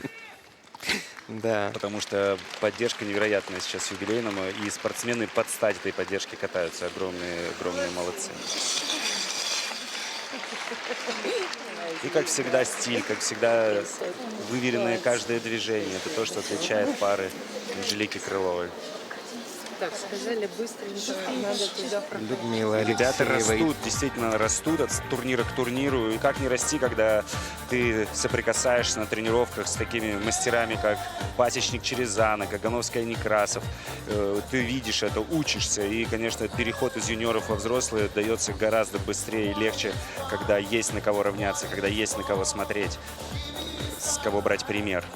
Ну, я очень рад, что у Анжелики такая вот тоже работа ведется, мощная тренерская, и что так много у нее пар на чемпионате России, и так много всего получается, и какое-то нашли единение вместе с Людмилой Алексеевой, там, 2 поколения, да, кто-то помоложе, свежая кровь тренерская вливается, а это, кстати, тоже очень важно. Ну и на что нам обратить внимание? Поддержка 4-го уровня с самого начала на твизлах, не без ошибки у партнерши прошло, и поэтому только 3-й уровень у нее, 4-й у партнера. Ну, мы, конечно, можем подчеркнуть, что у предыдущих выступавших спортсменов повыше были плюсы, судя по тому, что мы видим сейчас по судейским оценкам. Вот они на ваших экранах. И какое место ребята займут? Такой вопрос. Но катались они сегодня действительно очень хорошо, очень эмоционально. Зал качался, все всем понравилось. Но какое-то напряжение чувствуется, да. Да, и это 70 баллов, а это 9 баллов отставания от Елизаветы Пасечник и Дарио Чередзана. Но сегодня Лиза и Дарио, конечно, были вне конкуренции до выхода сильнейших спортсменов. Так что пока они прям лучшие из лучших. 79 баллов — это очень хорошая оценка. Итак, 2 группы участников покинули. Ну, что ж, совсем лед, скоро, и мы уже перемещаемся в буквально через студию. каких-то 15 минут после окончания заливки ледового пространства на лед выйдут следующие танцевальные дуэты. Ну а сейчас, конечно, хотелось бы использовать с пользой эти как раз 15 минут, поговорить о том, чем мы восхищались в ритм-танцах тех спортсменов, которым уже довелось выйти на этот лед. Кстати, уважаемые телезрители, для тех, кто не особо знает не о правилах сейчас речь, а о том, к чему стремятся спортсмены, выступая под ритм-танец. Это музыка или танцевальные стили, настроение 90-х годов. То есть в 90-е нужно выбрать те хиты, которые правда заводили бы зрителей. И, на мой взгляд, в данный момент по нарастающей идет это внутреннее давление на мозг, потому что ты пытаешься впитать каждую секунду и каждое движение того или иного спортсмена. Ой, Леш, ты абсолютно прав. Я не знаю, насколько по-настоящему растет давление, но то, что зритель просто в восторге от заданной темы ритм танца в этом году, это 100%. И давайте мы послушаем, что говорят сами спортсмены после своих коротких прокатов, и поделятся своими эмоциями. И Софья Леонтьева и Даниил Горелкин сейчас появятся на ваших экранах. Ребята, во-первых, конечно, спасибо огромное вам за достойное выступление. И я, в принципе, очень рад, что вы доехали, что называется, до чемпионата России, поскольку мы и все болельщики знаем, Софья, что у вас была в этом сезоне неприятная травма руки. И в связи с этим вопрос, как проходила подготовка. Ну, опять же, мне непонятно, как можно, допустим, тренировать некоторые поддержки, когда рука только заживает. Вот как подготовка у вас это проходила? Меня как только выписали из больницы, я сразу же на следующий день вышла на лед. Сначала мы катались там по одному, что-то пытались сделать в паре, просто модернизировали немного позиции, держались за локоть, за плечо. Наверное, недели 2 мы не делали поддержки вообще, то есть какие-то подъемы, перевороты, да, но вот, допустим, какие-то сложные поддержки нет. Потом начали это все нарабатывать. Ну, конечно, подготовка проходила очень нервно, непросто, но это, наверное, лично мое ощущение, то есть внутри пары мы держать все равно какую-то гармонию, легкость, чтобы все-таки приехать на этот чемпионат России. Мы безумно рады, что мы сейчас выступаем здесь. Да, я полностью согласен. Подготовка была, как сказала Соня, напряженной, достаточно нервной, потому что до сих пор мы не можем держать нормально некоторые позиции, потому что рука еще до конца нормально не работает. Вот. Ну и несмотря на это, результат вроде хороший. Вот если даже сравнить с Магнитогорском, 75-61 было там, сейчас 75-90, даже баллы выше. Ну, довольны? Но можно сказать, что мы довольны своим катанием. Да, первое ощущение – это вот как раз-таки легкость и радость, то, что мы прокатали без каких-то видимых ошибок и старались набирать ход, делать все элементы на максимум, насколько это возможно. Дальше уже будем пересматривать, смотреть уровни и так далее, разбирать все с тренерами. Но... Да, по оценкам больше к тренерам вопрос. Мы лишь только катаемся и кайфуем. Я думаю, вы прекрасно знаете, чем вы влюбляете в себя болельщиков, чем их восхищаете. Я процитирую. Высочайшая скорость, синхронность, энергия через бортик, а самое главное — легкость. Это как раз было, болельщики писали после проката в Магнитогорске. Вот чтобы вернуться к этому, сколько времени нужно? Можно ли это уже в произвольном танце увидеть? Это видно было сегодня в ритмическом танце и будет видно в произвольном танце. Да, работаем над этим, всегда работаем. Именно это и подкупает всех, как вы только что и доказали. Поэтому стараемся максимально быть легкими, воздушными. Еще раз спасибо, чистого вам проката и получайте удовольствие от того, что вы делаете. Спасибо. Спасибо большое. Это были Софья Леонтьева и Даниил Горелкин. Они на данный момент занимают текущее 3-е место. И вы знаете, очень приятно было услышать слова поддержки друг другу, потому что все прекрасно знают, все те люди, которые так или иначе включают телевизор и смотрят фигурное катание, что же происходит с травмой Софьи Леонтьевой. И, судя по всему, все хорошо, все в порядке. Конечно же, их танец увлек за собой. Дальше будет уже более подробный разбор. Но приятно, конечно, вновь скажу, было слышать о том, что все в порядке. И, собственно, пара готова ринуться в бой уже в произвольном танце. Ну, у нас есть следующая пара, которая готова поделиться своими эмоциями. Леша, объявляй. Слушайте, эти эмоции просто зашкаливают. На самом деле, на мой лично непрофессиональный взгляд, именно такими и должны быть танцы. Когда на льду появляется Варвара Жданова и Тимур Бабаев-Смирнов, то просто ты не можешь думать ни о чем другом, потому что это и есть танец. Танец, когда ты своей головой, своими мыслями хочешь откинуть все в сторону и выбросить туда на лед. Неважно даже в каком роде, в какую игрушкой или цветочком. Жаль, это запрещает правила безопасности. Да, к сожалению. Ну вот давайте послушаем несколько слов от этой прекрасной, на мой взгляд, очень талантливой пары. Ребят, поздравляю вас с крутым прокатом. И вы знаете, ваш дуэт для меня это просто какой-то символ ныне редкой верности, когда один человек дождался другого в тяжелейшем прошлом сезоне. Поэтому вопрос, наверное, такой. Радость ли это и победа ли это, что мы вообще сейчас здесь находимся и выступаем, и тем более делаем это круто? Конечно, это очень большая победа для нас, потому что если отмотать время в прошлый сезон, когда я готовилась к операции, когда мне врачи не давали гарантии вообще, что я смогу кататься. То, что мы вышли, то, что Тимур меня дождался, то, что мы поставили программы и сейчас выступаем, это, конечно, большая радость. Для меня это не совсем победа, я просто знал, что так будет. Только я узнал про аварийную операцию, у меня не было сомнений, там ждать, не ждать. Я решил, буду ждать, буду кататься. И дождусь, и дождался, и вот мы выступаем. Было ли волнительно на первом за долгое время таком крупном старте? Ну, мне кажется, кажется, точно так же, как и на этапах. Всегда, конечно, присутствует волнение, такой небольшой мандраж, но это скорее приятное волнение, такое предвкушение перед чем-то большим, масштабным. Да, какой-то внутри этап ожидания, если можно так сказать. Ты хочешь выступить на таком крупном старте, с такой публикой, с такой организацией, и это как-то тебя подстегивает изнутри, и ты вот ждешь, и вот ты тут получаешь эти эмоции. Так, если на сегодняшний день объективно, сегодня был максимум, вы на 100% довольны? Мы довольны, но я думаю, что это еще не максимум. Да. Мы еще покажем больше. Тогда уже в ближайшем выступлении желаем вам расти над собой, и пусть Спасибо. выступление Спасибо будет большое. чистым. Спасибо. Спасибо. Это были Варвара Жданова и Тимур Бабаев-Смирнов. На данный момент они занимают 4-ю строчку. Ну а сейчас давайте послушаем несколько слов о своем прокате от пары, которая на данный момент занимает 2-ю строчку. Это Анна Щербакова и Егор Гончаров. Ребята, я вас поздравляю с лучшим выступлением в сезоне. Мы смотрели, естественно, со стороны, и для нас это было на одном дыхании. Было ли на одном дыхании для вас оно сегодня?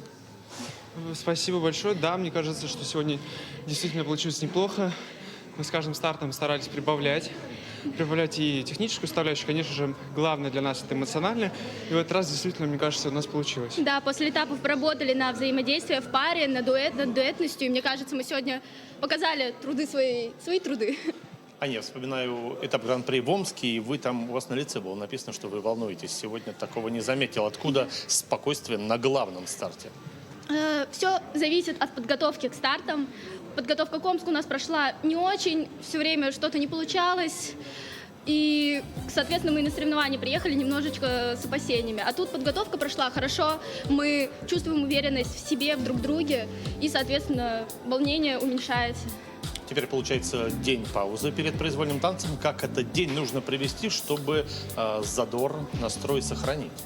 Надо погулять, вкусно покушать. И Петербург прекрасный город, поэтому, я думаю, мы воспользуемся этой возможностью, сходим на тренировочку и в субботу с новыми силами к произвольному танцу. Бороться. Вкусно покушать, это правильно. Желаем вам удачи и чистого проката. Спасибо большое. Это были Анна Щербакова и Егор Гончаров, которые пока что 2-е. Но у нас есть текущий лидер.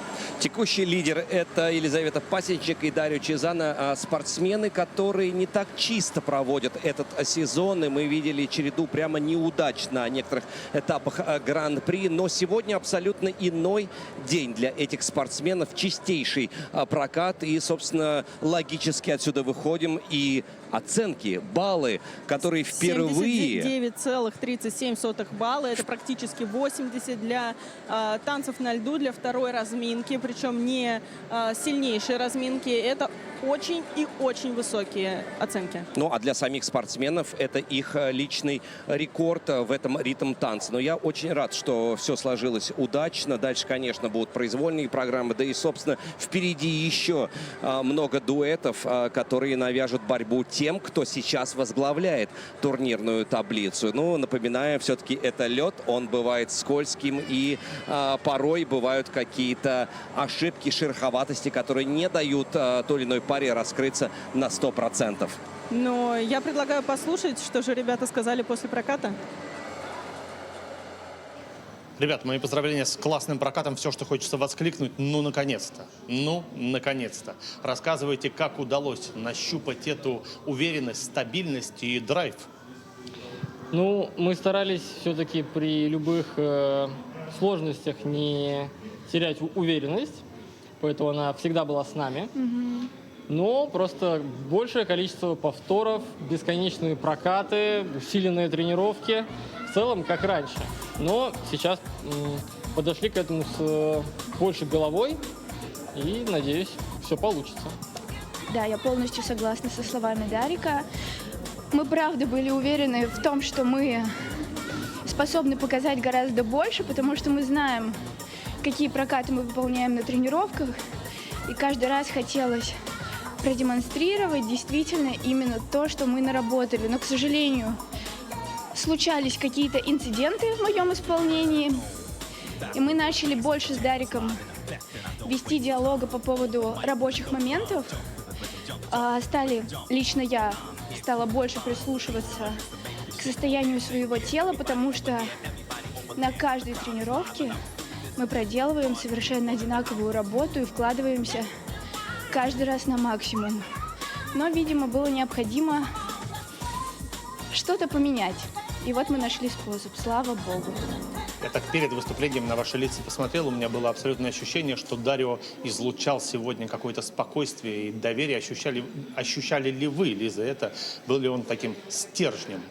Да, Дарик сегодня был совершенно спокоен, и он мне признался об этом в самом начале, когда я, в свою очередь, нервничала, но как только мы вышли на разминку, в один момент меня резко переключило, и я понимала то, что я нахожусь там, где я хочу находиться, и у меня как-то получилось перебороть волнение и выйти на уровень спокойствия, и во время проката я получала огромное удовольствие. Это правда так, и это очень круто.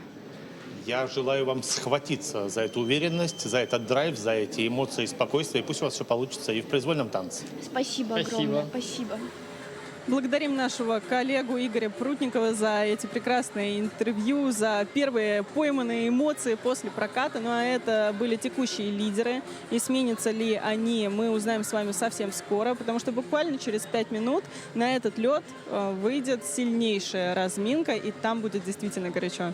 А если быть точнее, то 17:39 как раз ворота, открывающие путь, возможно, потенциальным будущим лидером ритма танца откроются, и все. И начнется вновь, вернее, продолжится это таинство. Мне очень понравилось, как Елизавета общалась с Игорем Прудниковым, говоря о том, что вот Дарик излучал какую-то энергию, и слава богу, что мы нашли те моменты, которые подставляли, можно так сказать, подставляли эту пару на соревнованиях и не давали раскрыться в полной мере. И пусть вот эта улыбка, которая всегда на лице у Дарика, окажется у каждого зрителя, который находится сейчас в Санкт-Петербурге во Дворце спорта «Юбилейный». Звучит как новогоднее поздравление. Ну а мы вам желаем не переключаться и продолжать смотреть и следить за фигурным катанием на Первом. Ну а после разминки сильнейших мы вновь встретимся здесь, в нашей уютной студии, для того, чтобы пообщаться уже с лидерами ритм танца. До встречи!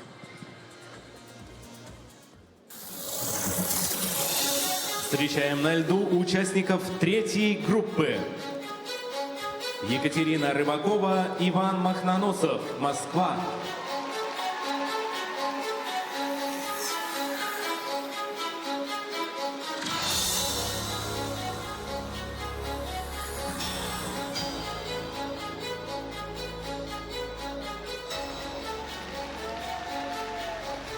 Елизавета Шичина, Павел Дрозд, Москва.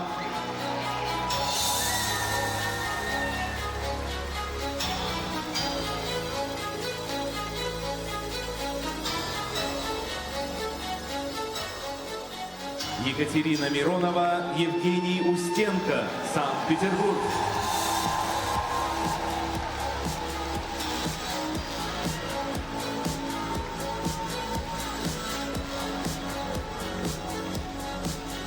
Александра Степанова, Иван Букин, Москва.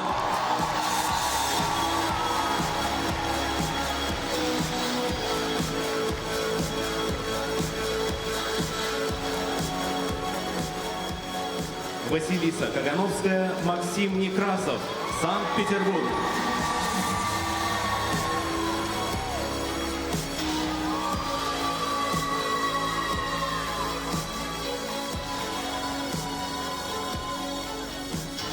Разрешена разминка.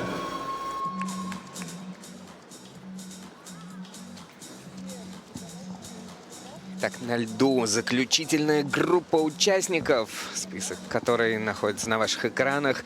И, конечно же, это волнение, это напряжение сейчас в каждом из нас, в каждом, кто ждет, как будут развиваться соревнования. Конечно, у всех у нас есть свои какие-то любимцы, есть те, кого мы не то, что мы кого-то не любим, а кого мы любим, может быть, чуть больше, да, есть какие-то фанатские объединения, болельщицкие, и сердце из-за этих спортсменов бьется еще чаще. Но те люди, которые находятся на льду, те люди, которые находятся в гуще этих событий, этих соревнований, они абсолютно уникальные все, они потрясающие, они красивые, и мы сегодня продолжаем наслаждаться фигурным катанием, ритм-танцем. Первыми в этой группе будут кататься Екатерина Рыбакова и Иван Махноносов, ученики Светланы Алексеевой и Елены Кустаровой. И вот тренерский штаб на ваших экранах. Второй сезон на взрослом уровне они проводят, но уже штурмуют пьедестал, что называется, навязывая борьбу лидерам сборной. Вслед за ними выйдут на лед Елизавета Шичина и Павел Дрозд. Павел очень взрослый, опытный спортсмен, 30 лет ему, старше только Букин.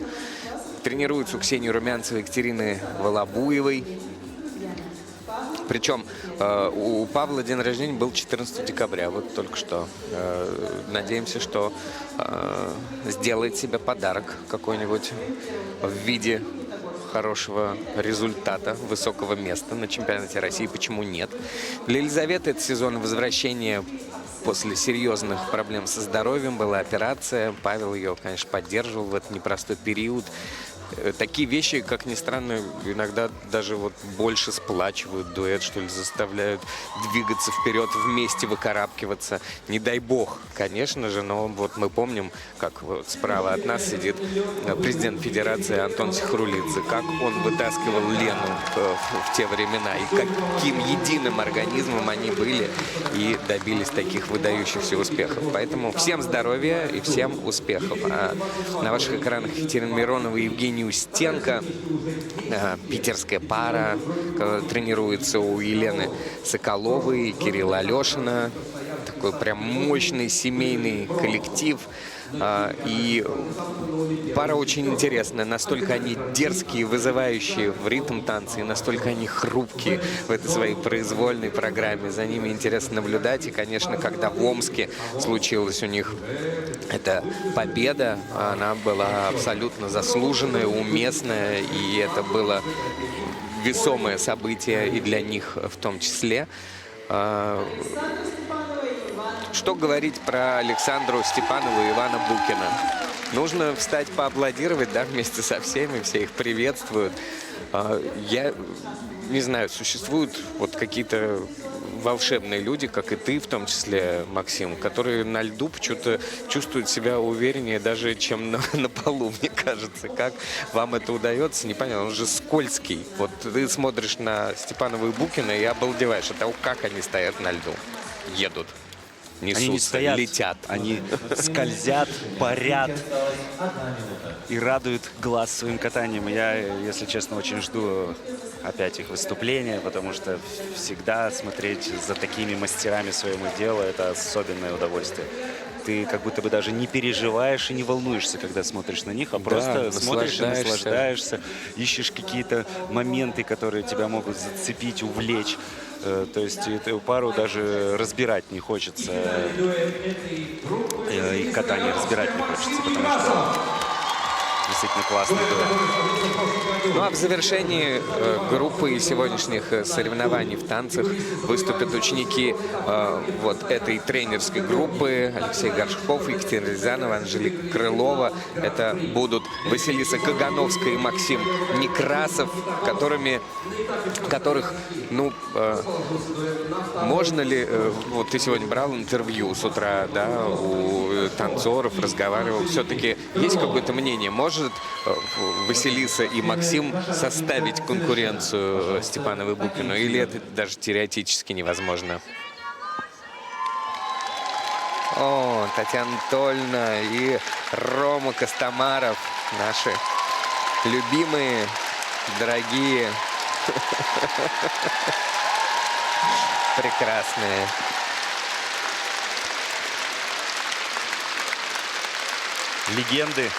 Легенды здесь, в Санкт-Петербурге, в юбилейном.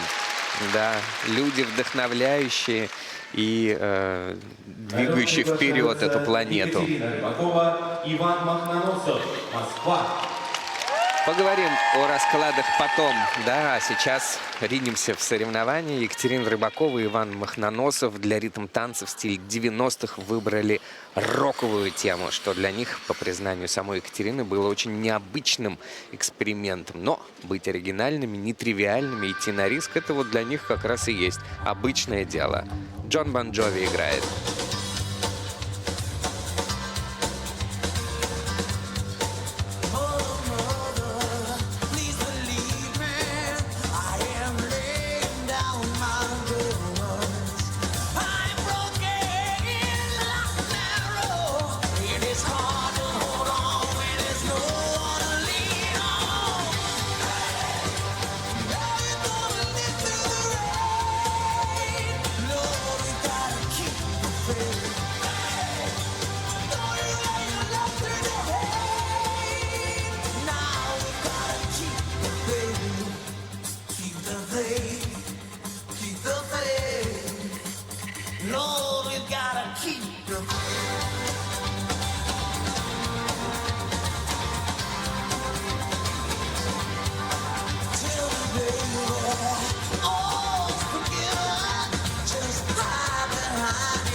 Ну что ж, еще один классный прокат нашего молодого дуэта.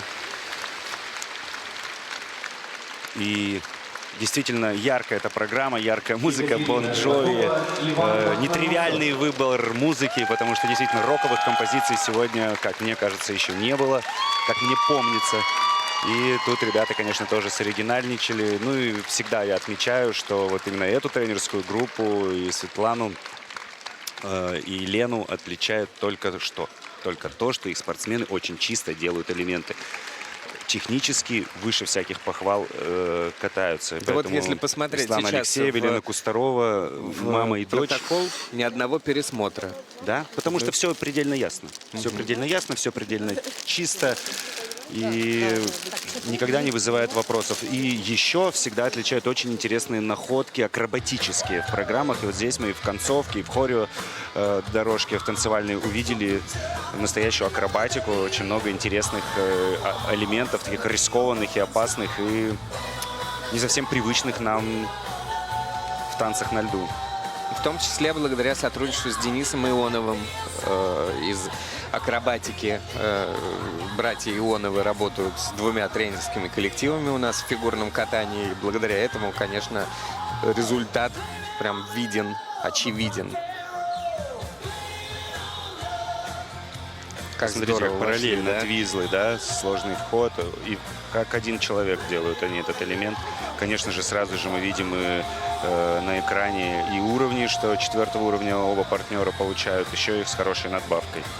Да. А когда они исполняли это вот здесь перед нами, было ощущение, что они вообще вплотную это делают, потому что, ну, линия была взгляда параллельная. Удачный счет. Это что же надо выбрать удачное место, как исполнить элемент, чтобы он был максимально эффектным.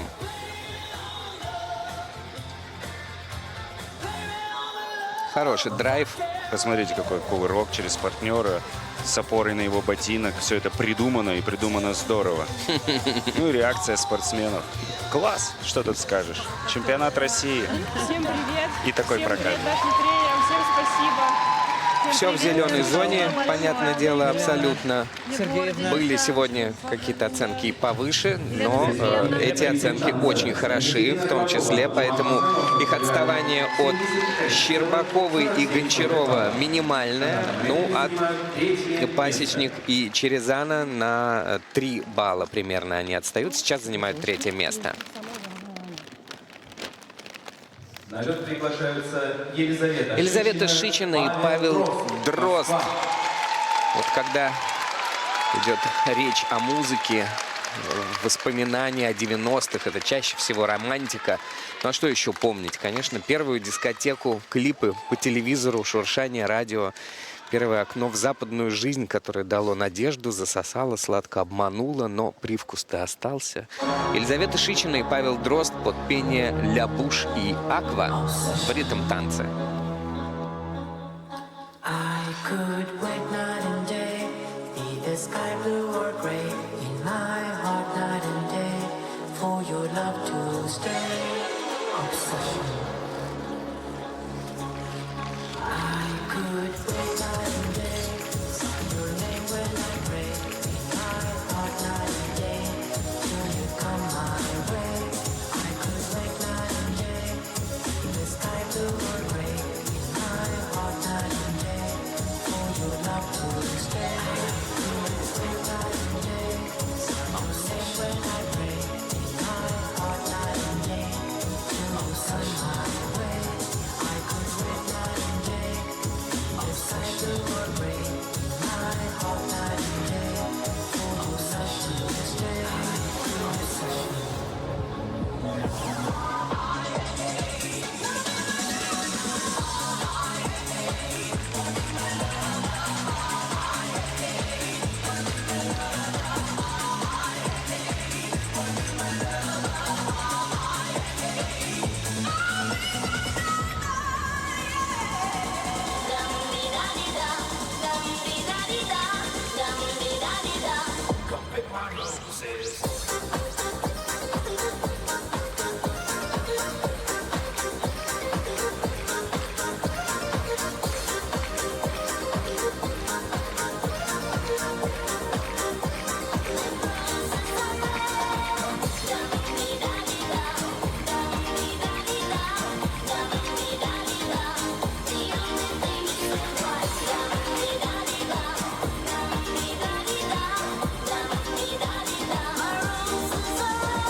Но это не Beautiful Life, это Beautiful Dance, потому что еще один танцевальный дуэт буквально в восторг ввел публику юбилейного, которые здесь сейчас люди пришли на эту арену, точно не пожалели о том, что посмотрели сегодняшние ритмические танцы, потому что, ну, правда классно, правда очень задорно, на скорости, мастеровито.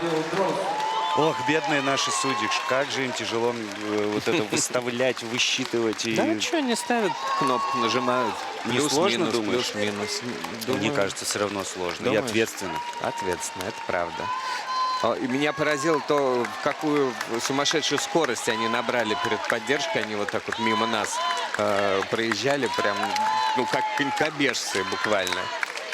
Очень скоростная пара. И очень классное сегодня выступление.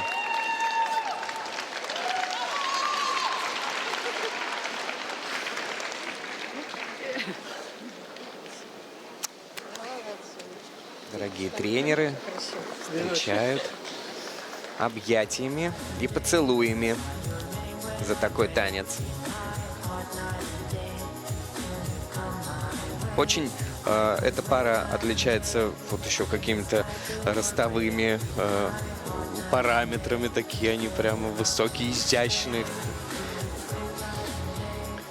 Да нет, красивая пара, безусловно. И Паша яркий, опытный, абсолютно прекрасно себя чувствующий на льду партнер. Вот это вот поддержка. Они так на нее разогнались.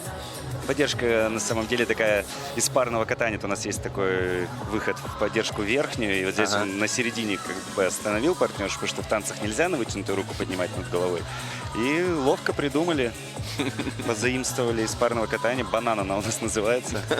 Вот, и здесь такой... Это такой бананчик. Красивый, изящный, стильный. Но выполнен с кораблика. Кстати, тоже можно присмотреться парникам, кто эту поддержку выполняет. И это будет сложный ход. Интересно. Итак, танцы с парами помогут друг другу в находках. Классно сделаны твизлы с таким интересным переходом от одного твизла к другому, хореографическим. Все максимально тщательно продумано и сделано. Ой, какая прелесть.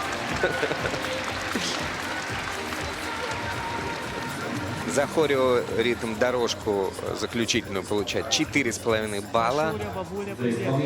Один из высочайших плюсов сегодня. И очень плотно вот результаты со 2 по 6 место.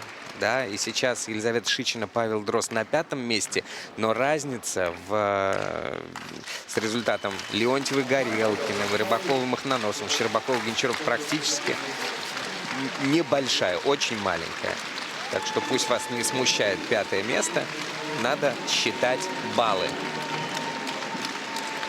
А впереди выступление питерской пары Екатерины Мироновой и Евгении Устенко. И уже трибуны неистовствуют.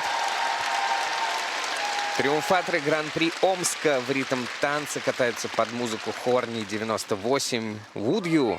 Этот выбор музыки подчеркивает их репутацию креативной пары, которая не боится экспериментов, естественно, в рамках дозволенного.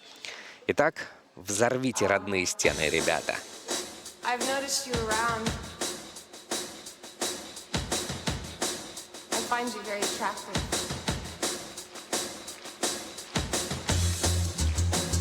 I find you very attractive.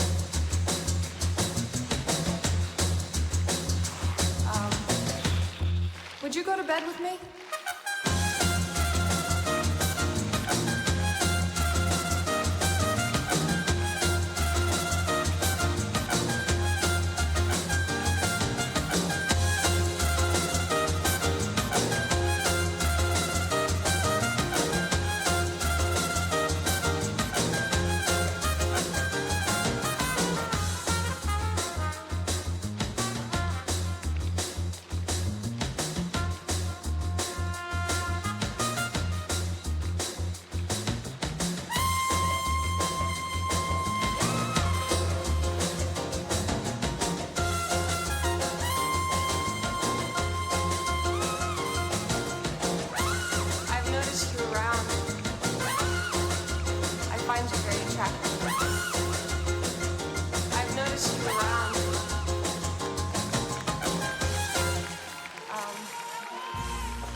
I'm horny all night long. I'm horny all night long. I'm horny all night long. I'm horny all night long.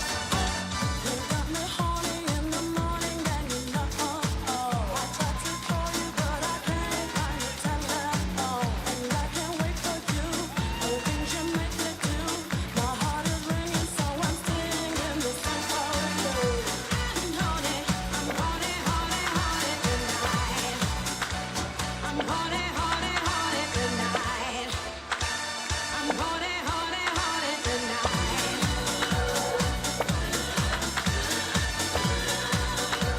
I'm horny, horny, horny tonight.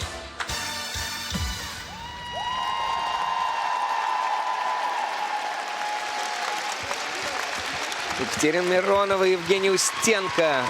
Ну что ж, буквально очень уверенно, отдались этому по-домашнему. танцу. Да, по-домашнему. Родные стены-то помогают ребятам. Приходите со своим, это называется. Екатерина Миронова, Евгений Устенко.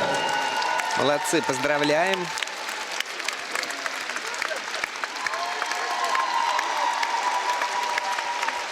Очень этот ритм, танец необычный. Вот и сама его и компоновка, и ритмичность. Такой вот он нетривиальный. Вроде бы тот же самый хит 90-х, но не просто какая-то попсовая, да, композиция. Потому что, ну, она же даже когда создавалась, эта композиция, она имела в виду какую-то психологическую подоплеку. Кстати, вот в команде у них еще Татьяна Свидлова, это психолог штатный у этой команды, который работает с ребятами, с их уверенностью перед выступлениями.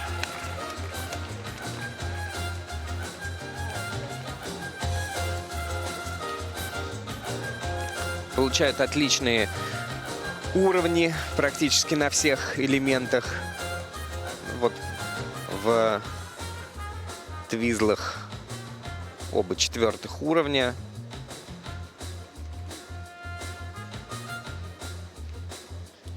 Уверенно их делают.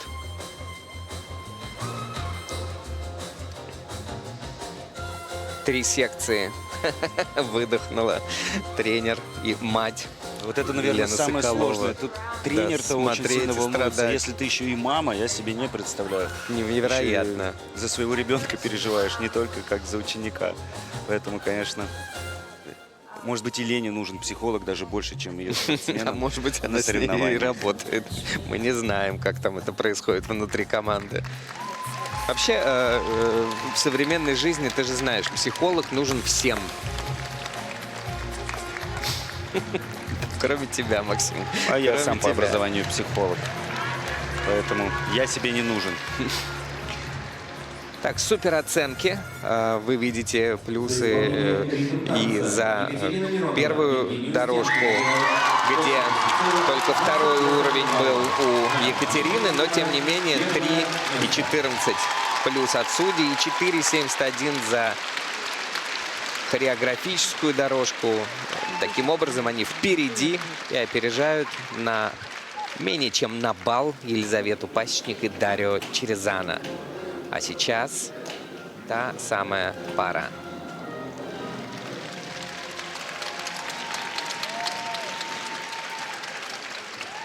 На лед приглашаются Александра Степанова, Иван Букин. Москва. Двукратные серебряные призеры чемпионата Европы, 4-кратные чемпионы России Александра Степанова и Иван Букин на льду.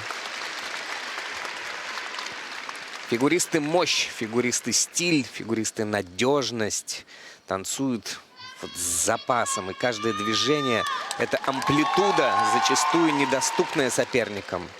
И груз ответственности с годами меньше не становится. Быть Майклом Джексоном.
Ох, говорит Татьяна Анатольевна. Но это, правда, мощь, которая взрывает этот стадион, взрывает все вокруг себя. Сами обалдели от того, как здорово откатались. Поздравляю друг друга, ребята. Это настоящая команда. Столько лет вместе, столько лет бок о бок, держась за руки. Мне кажется, в кромешной темноте, если будут находиться ребята и протянут друг другу руки, с первого раза найдут друг друга. Это правда. Публика в восторге и мы. В какой-то мере даже в восторге и судьи. Ну вот мы обратили внимание, что, не знаю, как сказать, может, авансом. Первая паттерн-дорожка была оценена технической бригадой на 4-й уровень, но под пересмотр. И мы на это обратили внимание, когда происходили соревнования. Подумали, как так и останется? Нет. Все-таки 3-й уровень поставила техническая бригада, но с потрясающими плюсами от судей. 4-15.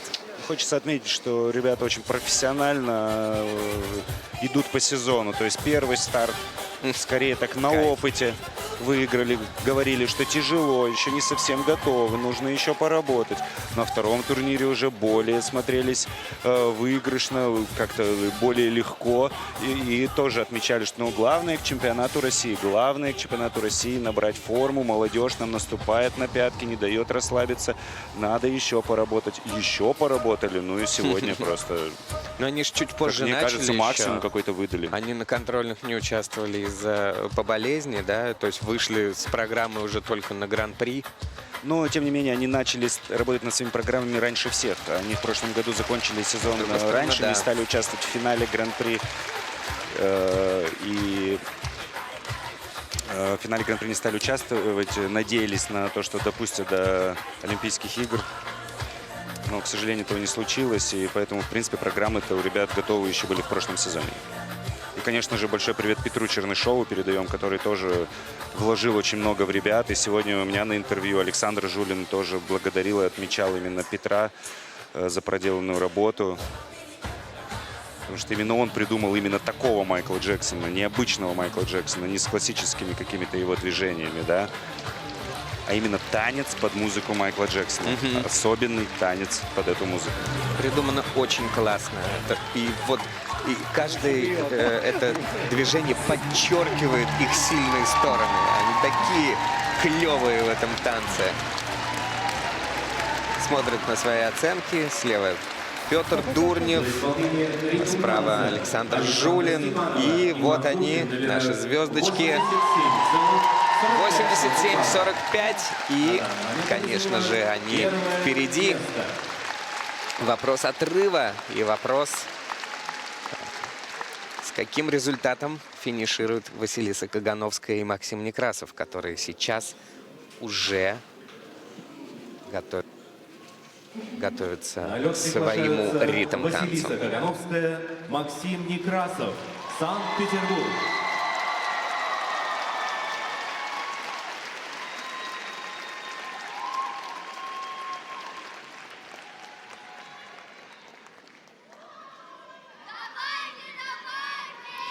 Ученики Горшкова, Крылова и Рязановой катаются под музыку Prodigy и основоположников трип-хопа Massive Attack.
Не знаю, как ты ощущаешь. Я почему-то ощущал с самого начала какой-то нерв на Нерв, стадионе. напряжение, и Было? зал даже как будто бы болельщики так хлопали.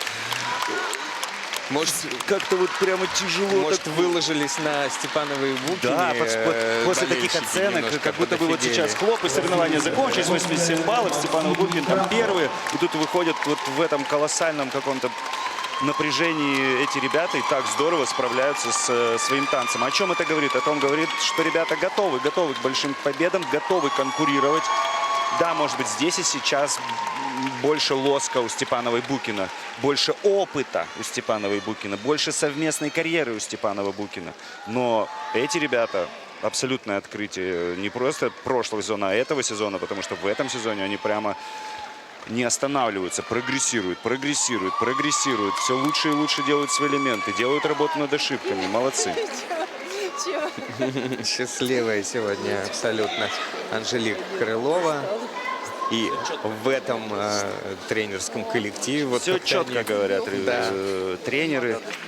Умничками называют своих умничек-спортсменов. Ну и действительно, да, это классная такая черная точка, жирная сегодняшнего соревновательного дня у танцоров.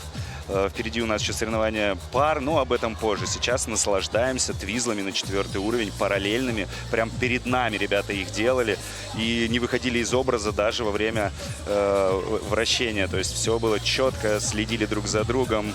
На лице абсолютная благодать, потому что приятно находиться в родном городе Василисе, кататься перед своей семьей. Большой привет передаю и маме, и брату Василисы. Брат тоже занимается фигурным катанием.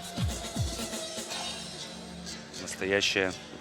Ты в итоге понял, династия. как работает тренерский коллектив? Да, сегодня в интервью рассказали, что ездят друг к другу по платной дороге. Очень быстро получается по Багратиону. Поэтому хоть и дорого, но тем не менее встречаются часто. Вот эта поддержка сложнейшая. Да, на одном из турниров была сорвана. Сложнейший вход, скажу я вам. Только олимпийские чемпионы Мэрил Дэвис и Чарли Уайт до них делали такой сложный въезд в поддержку, вход. И вот теперь наши молодые и яркие Василиса Кагановская и Максим Некрасов.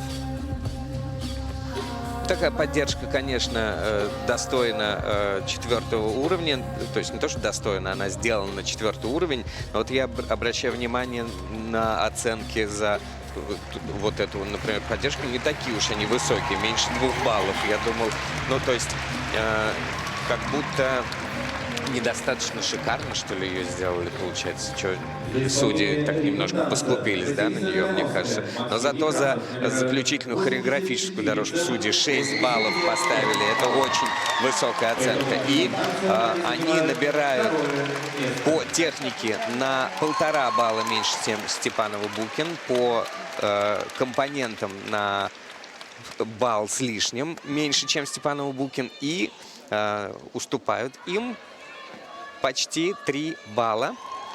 Степанова Букин находится впереди. Кагановская и Некрасов на 4,5 балла опередили Екатерину Миронову и Евгения Устенко. В общем-то, как мы не переживали... Ну и 4-е место, это вот завтра сильнейшая разминка в презентации. Елизавета Пачник, Дарья Черезаны, которые блестяще сегодня откатались. Мы увидим абсолютно точно их. И, конечно же, молодых Анну Щербакову и Егора Гончарова тоже поздравляем. Они в 5-ке. Это вот та 5-ка, которая будет закрывать соревнования танцоров и разыгрывать медали. Ну да, и вот вообще танцоры сегодня молодцы. Ты согласен со мной? Прям зарядили и как будто раскачали они вот этот турнир. Единственная вот это была только ошибка, очень-очень обидная у Шевченко и Ежелова, да, когда падение случилось. А так в остальном сегодня все прошло как по маслу, идеально, как ты говоришь, гладкий лед. Вот он сегодня. Сегодня для танцоров он был гладким. Гладким. Я думаю, что зрители тоже эстетическое удовольствие прежде всего получили, потому что действительно это было зажигательно, это было ярко. Есть что обсудить и в баллах, и в судейских протоколах. И, конечно же, я думаю, что зрители, которые были сегодня здесь в юбилейном, да и те, кто, конечно же, смотрит наши трансляции, слушает наши с тобой комментарии, сегодня вечером будут обсуждать. Пища для обсуждения у них абсолютно точно есть. Ну и очень круто, конечно, что такие танцы происходят именно в Санкт-Петербурге, где, как мы уже поняли уже несколько лет, что танцы в Санкт-Петербурге есть, и они потрясающие. Ну а у нас готовы для интервью Алексей Гудин и Евгения Медведева в Kiss and Cry с лидерами. Завершился ритмический танец для наших танцевальных дуэтов. И у нас в студии лидеры нашего первого дня соревновательного. Александра Степанова и Иван Букин. Ребята, поздравляем вас с невероятным, вообще чистейшим прокатом. И было видно, что сами вот прям вот получали удовольствие. Вань, ну тебе 100% есть что сказать. Ну поделись, скажи нам, как прошел прокат сегодня. Женечка, спасибо большое. На самом деле, да, я также хочу сказать, что мы получили сегодня удовольствие. Успели перекинуться пару слов друг с другом за кулисами. Вот, и... Что тренеры говорят? Саша, он вообще, на самом деле, Саша Жулин, Александр Вячеславович, он говорит редко, но метко. То есть он сказал «молодцы», а это очень важно. Правда. То есть, казалось бы, в мелочах, но там завуалировано очень много. Это прямо очень глубокий разбор или просто действительно как бы сегодня хорошо, но впереди произвольно, не расслабляйтесь. Что это вот, если расшифровать словом «молодцы»? Ну, ты очень, конечно, глубоко смотришь. Это в этом слове, в этой похвале, наверное, действительно можно оценить всю нашу работу и то, что мы сегодня прокатали, и то, что мы сегодня заслужили от Саши Жулина. Это, конечно, показатель того, что мы сегодня сделали то, что делали на тренировках, где-то рисковали, где-то больше выдавали эмоционально. Но, естественно, у нас завтра день выходного, мы собираемся на произволку, чуть-чуть передохнем и вновь здесь будем на льду. Собираемся еще потренироваться, понимаешь, плотненько, так что у нас есть денечек перед произволочкой, так сказать, отточить еще все то, что оттачивали этот месяц. В течение сезона мы не раз с вами, ребята, обсуждали, что ритмический танец для вас необычный и по темпу, и по образу, и по эмоциям. И что он не просто необычный, а вот действительно сложновато вам давался с начала сезона. Можно ли сказать, что сейчас вот этот прокат на чемпионате России лучший в сезоне? Ты знаешь, вот прямо сейчас я не могу тебе сказать, потому что я доволен. Я доволен. Сашка... Не, мы хотим просто услышать ваши эмоции для того, чтобы потом сравнить со словами Жулина, что вы молодцы. Вот ваша оценка вашего же проката, она превосходит то, что увидел Жулин. Я хочу сказать, что наш прокат был очень хороший, и мы сделали почти все, что делали на тренировках. Почти, да. А что значит, а что не получилось, так скажем, грязным словом? Ну, надо посмотреть, но, может быть, где-то, например, хотелось бы чуть меньше сделать расстояние. Условно, на каких-то параллельных элементах это твизлы и параллельная дорожка, да. Возможно, там мы могли бы еще сделать лучше. Ну, ребята, вы как спортсмены, вы же понимаете, что нельзя быть идеально довольным прокатом своим. То есть у тебя все время найдется какой-то... Не знаю... Плохой... Извини, Лёш, я понял. Достаточно часто я бывал доволен и абсолютно всем, что происходило в жизни, не только прокатом. Но сегодня хочется, конечно, узнать тонкости для нас, для одиночников и для нашего любимого зрителя, все-таки погрузиться в ваш прокат. Насколько вам образ, да, вот это музыкальное сопровождение свойственно по натуре? Я знаю, ты более заводной, Саша более спокойно, тем более тебе мама. Уже несколько лет.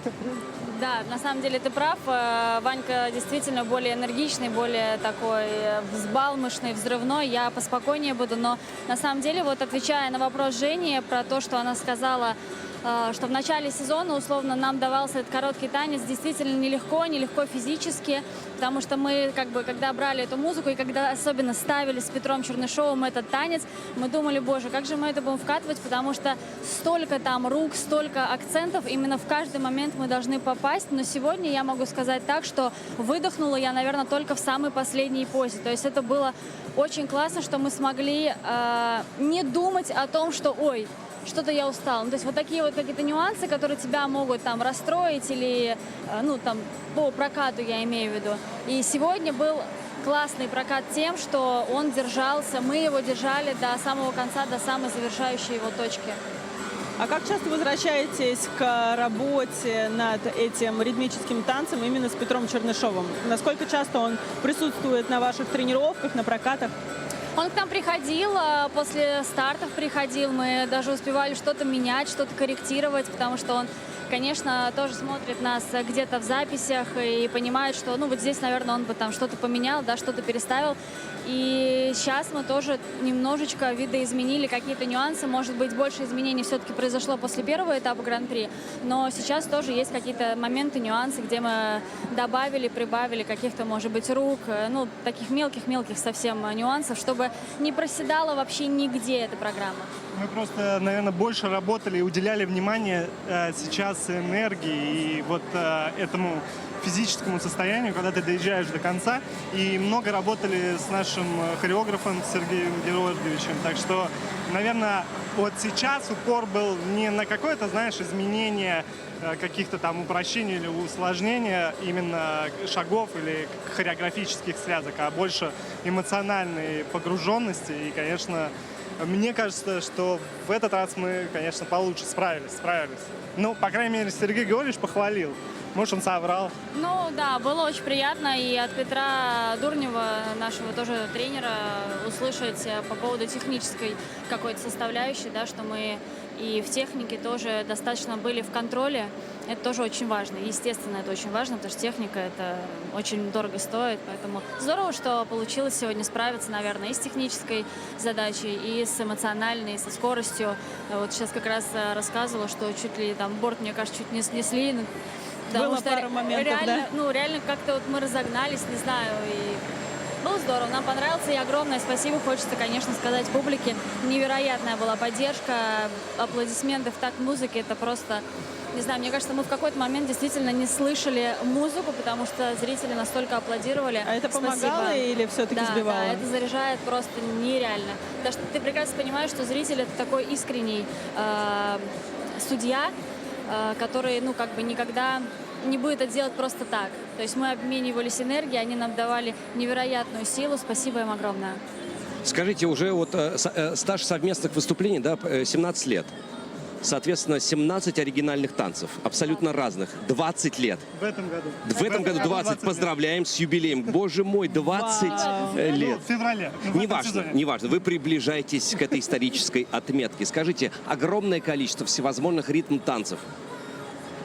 А можете вот так, на скорую руку, сказать, на каком приблизительном месте, ну, соответственно, 20 оригинальных танцев, где будет располагаться именно этот танец?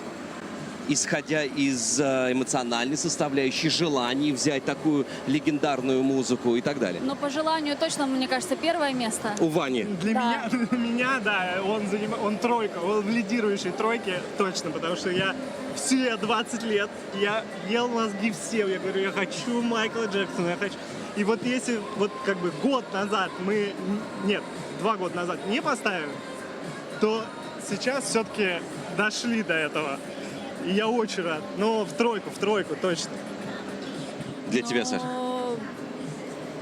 Ну, тоже, наверное, могу сказать, что это один из любимейших наших танцев, потому что, опять-таки, вернусь к тому, как мы выбирали эту музыку, да, как мы ее искали, чтобы это был не банальный Майкл Джексон. И, ну, конечно же, постановка Петра Чернышова и работа с ним — это всегда невероятная какая-то задача, невероятный экспириенс, если так можно сказать, то он нам ставил только произвольные танцы. Сейчас он нам поставил короткие, и это невероятно. Спасибо ему огромное. Безумно было круто, приятно, и я очень надеюсь, что мы еще поработаем, потому что он невероятно крутой человек, постановщик и фигурист. Недавно его видела. Очень-очень люблю его искренне. Спасибо большое. Спасибо вам большое. Ребята, судя по той информации, которая появляется в средствах массовой информации, мы, естественно, никуда вас не отправляем, не прощаемся. Впереди еще много сезонов. И, конечно же, логически здесь представить, что самый любимый оригинальный танец ждет вас еще впереди. Спасибо. Ритм-танец, простите. Да, я согласен. Мы будем стараться. Но мы мы видели еще, что за бортом за вас болели вместе со всем залом в такт музыки аплодировали Татьяна Анатольевна Тарасова, Роман Костомаров и Оксана Домнина. Видели ли вы их во время проката? И вообще, вот, обращаете внимание вообще на тех людей, которые сидят за бортиком во время проката? Честное слово, я хочу это сказать, потому что у нас дорожка... И прямо пауза там такая там, небольшая. да, там идет параллельная дорожка, и мы делаем чиктау, отворачиваемся, и как бы поворачиваемся, и они прям там сидят. И я вижу, что Татьяна Анатольевна хлопает, и я не знаю, для меня это такое уважение, то есть я такой думаю, я не могу дальше ехать, что-то не сделала еще сильнее. И я еще сильнее поехал, это такое удовольствие. Спасибо им огромное, спасибо большое, Татьяна Анатольевна, вот она стоит там, смотрит. Спасибо вам большое, спасибо Оксане и Роме. Завтра выходной день, перевести дух. Вы сказали, вы будете оттачивать свое мастерство, но, может быть, займетесь какой-то культурной программой, что-нибудь есть в плане? Или все-таки вот как зашоренный чемпионат России и все? Нет, мы в потом планах, остаемся здесь еще. Так в планах у нас не было ничего, но просто мы говорили о том, что нужно действительно куда-то выбраться, погулять, что-то посмотреть, отвлечься, потому что когда ты выдаешь в коротком танце, мне кажется, вот этот выходной, очень его важно правильно распределить и действительно отвлечься и набраться где-то еще эмоций, где-то сил, чтобы в произвольной программе выйти с новым вздохом. Ну что ж, остается только пожелать вам удачи, перевести дух. Вы нереально крутейшая пара, правда. И из одного сезона в другой вы предоставляете вниманию зрителям что-то новенькое обычно, необычное, интригующее. Поэтому спасибо вам за это вдохновение. Не знаю, откуда вы его черпаете, но самое главное, оно есть всегда. Отдыхайте, увидимся, надеюсь, после произвольного танца. Ребята, Спасибо. я хочу вам сказать спасибо. Вы очень крутые комментаторы и вообще ведущие. Спасибо вам огромное за то, что вы делаете. Ванечка. Спасибо, Ты что вы с оставайся. нами. Спасибо, Саша. Спасибо. Это были промежуточные лидеры после ритм танца Александра Степанова и Иван Букин. Ну что ж, а впереди у нас несколько очень интересных интервью. И, конечно же, первыми на этой очереди пара, которая занимает на данный момент второе место. Это Василиса Кагановская и Максим Некрасов.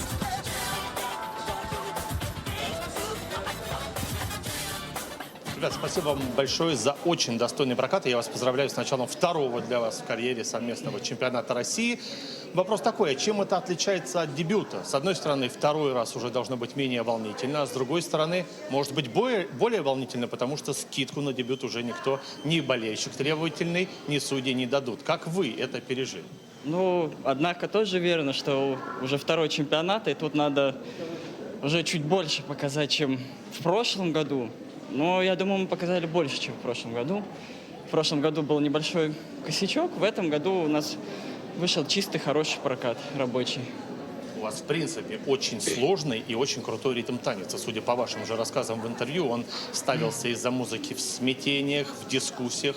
Удалось ли сродниться, наконец-то, с ним уже к главному старту сезона? Ну, я думаю, тут однозначно да. Этот ритм-танец, он, наверное, запал нам уже настолько в сердце, что нам эти продиджи будут еще долго сниться. Вот, у нас, причем даже по жизни так складывается, интересно, в последние недели, что продиджи нас преследуют не только на льду, но еще где-то в жизни. Там мы в раздевалке сидели, у кого-то на телефоне звонок, наша музыка начальная.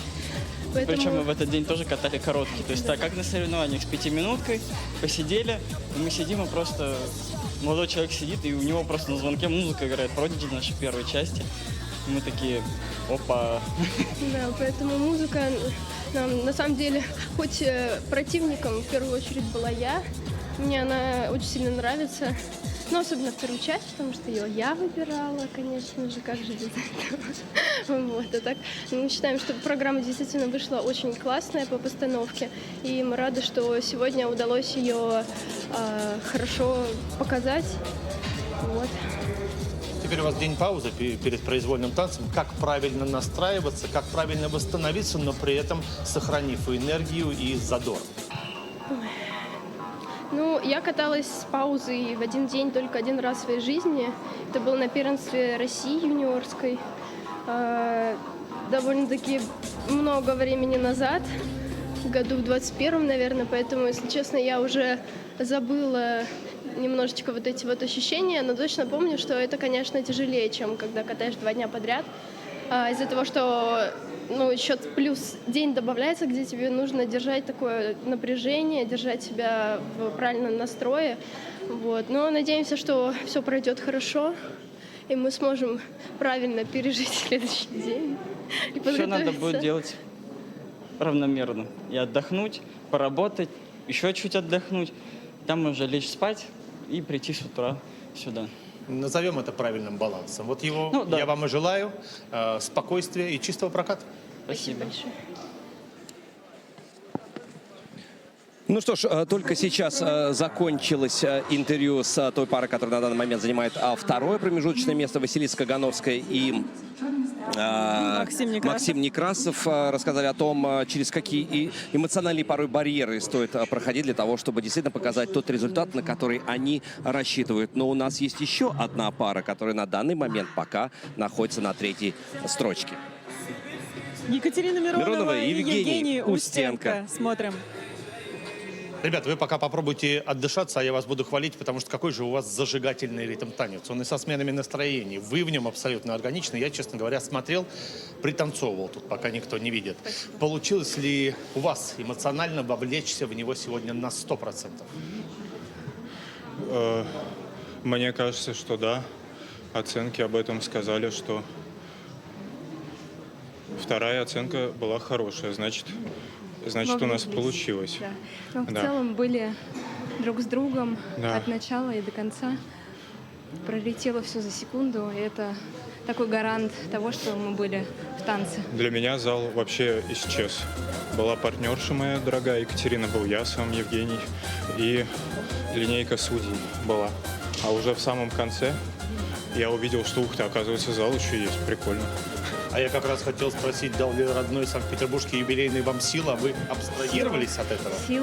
Сила, но сила внутри тоже. Да. И в момент проката мы берем силу изнутри. Юбилейный был до стартовой позы и после финальной позы. А во время проката была музыка, любовь, танец, шаги, скобки, крюки, твизлы, вот это всему подобное. А что в голове у каждого из вас крутилось вот до стартовой позы, когда вышли на лед, когда настраивались? Был ли легкий трепет, волнение? Трепет и непонимание, почему так долго вызывают. Кстати, да, я вообще заметил, что в этом сезоне мы что в Омске, что в Красноярске чуть раньше, чем нас начинают объявлять, мы уже делаем поклон. А здесь уже все, кульминация, по идее, кульминация наступила, предыдущая пара откаталась, оценки объявили, по идее уже должны начинать нас объявлять. И мы уже такие заряженные, хорошенькие, раз, и зал взорвался, и тишина. И я смотрю, камера вот эта плавает, где-то рядом, я такой, а может какое-то нововведение на нас вдруг сразу появилось, что нас не объявляют? Типа мы сами такие, там фотки есть, можете прочитать, мы начали кататься, да, привет. Вот. Что главное себе хочется пожелать на произвольный танец? Выспаться. Продолжать вести внутреннюю борьбу. Или выспаться. Вы молодцы, высыпайтесь, ведите борьбу и чистого вам произвольного танца. Благодарим. Спортивные танцы на сегодня все. Ну а нас ждет новый вид короткой программы. Совсем скоро, буквально через 5 минут, на лед выйдут спортивные пары. И это будет очень интересно. Не переключайтесь, смотрите фигурное катание вместе с нами на Первом. И мы обязательно и с Алексеем, и не только встретимся в этой же студии и много чего интересного обсудим.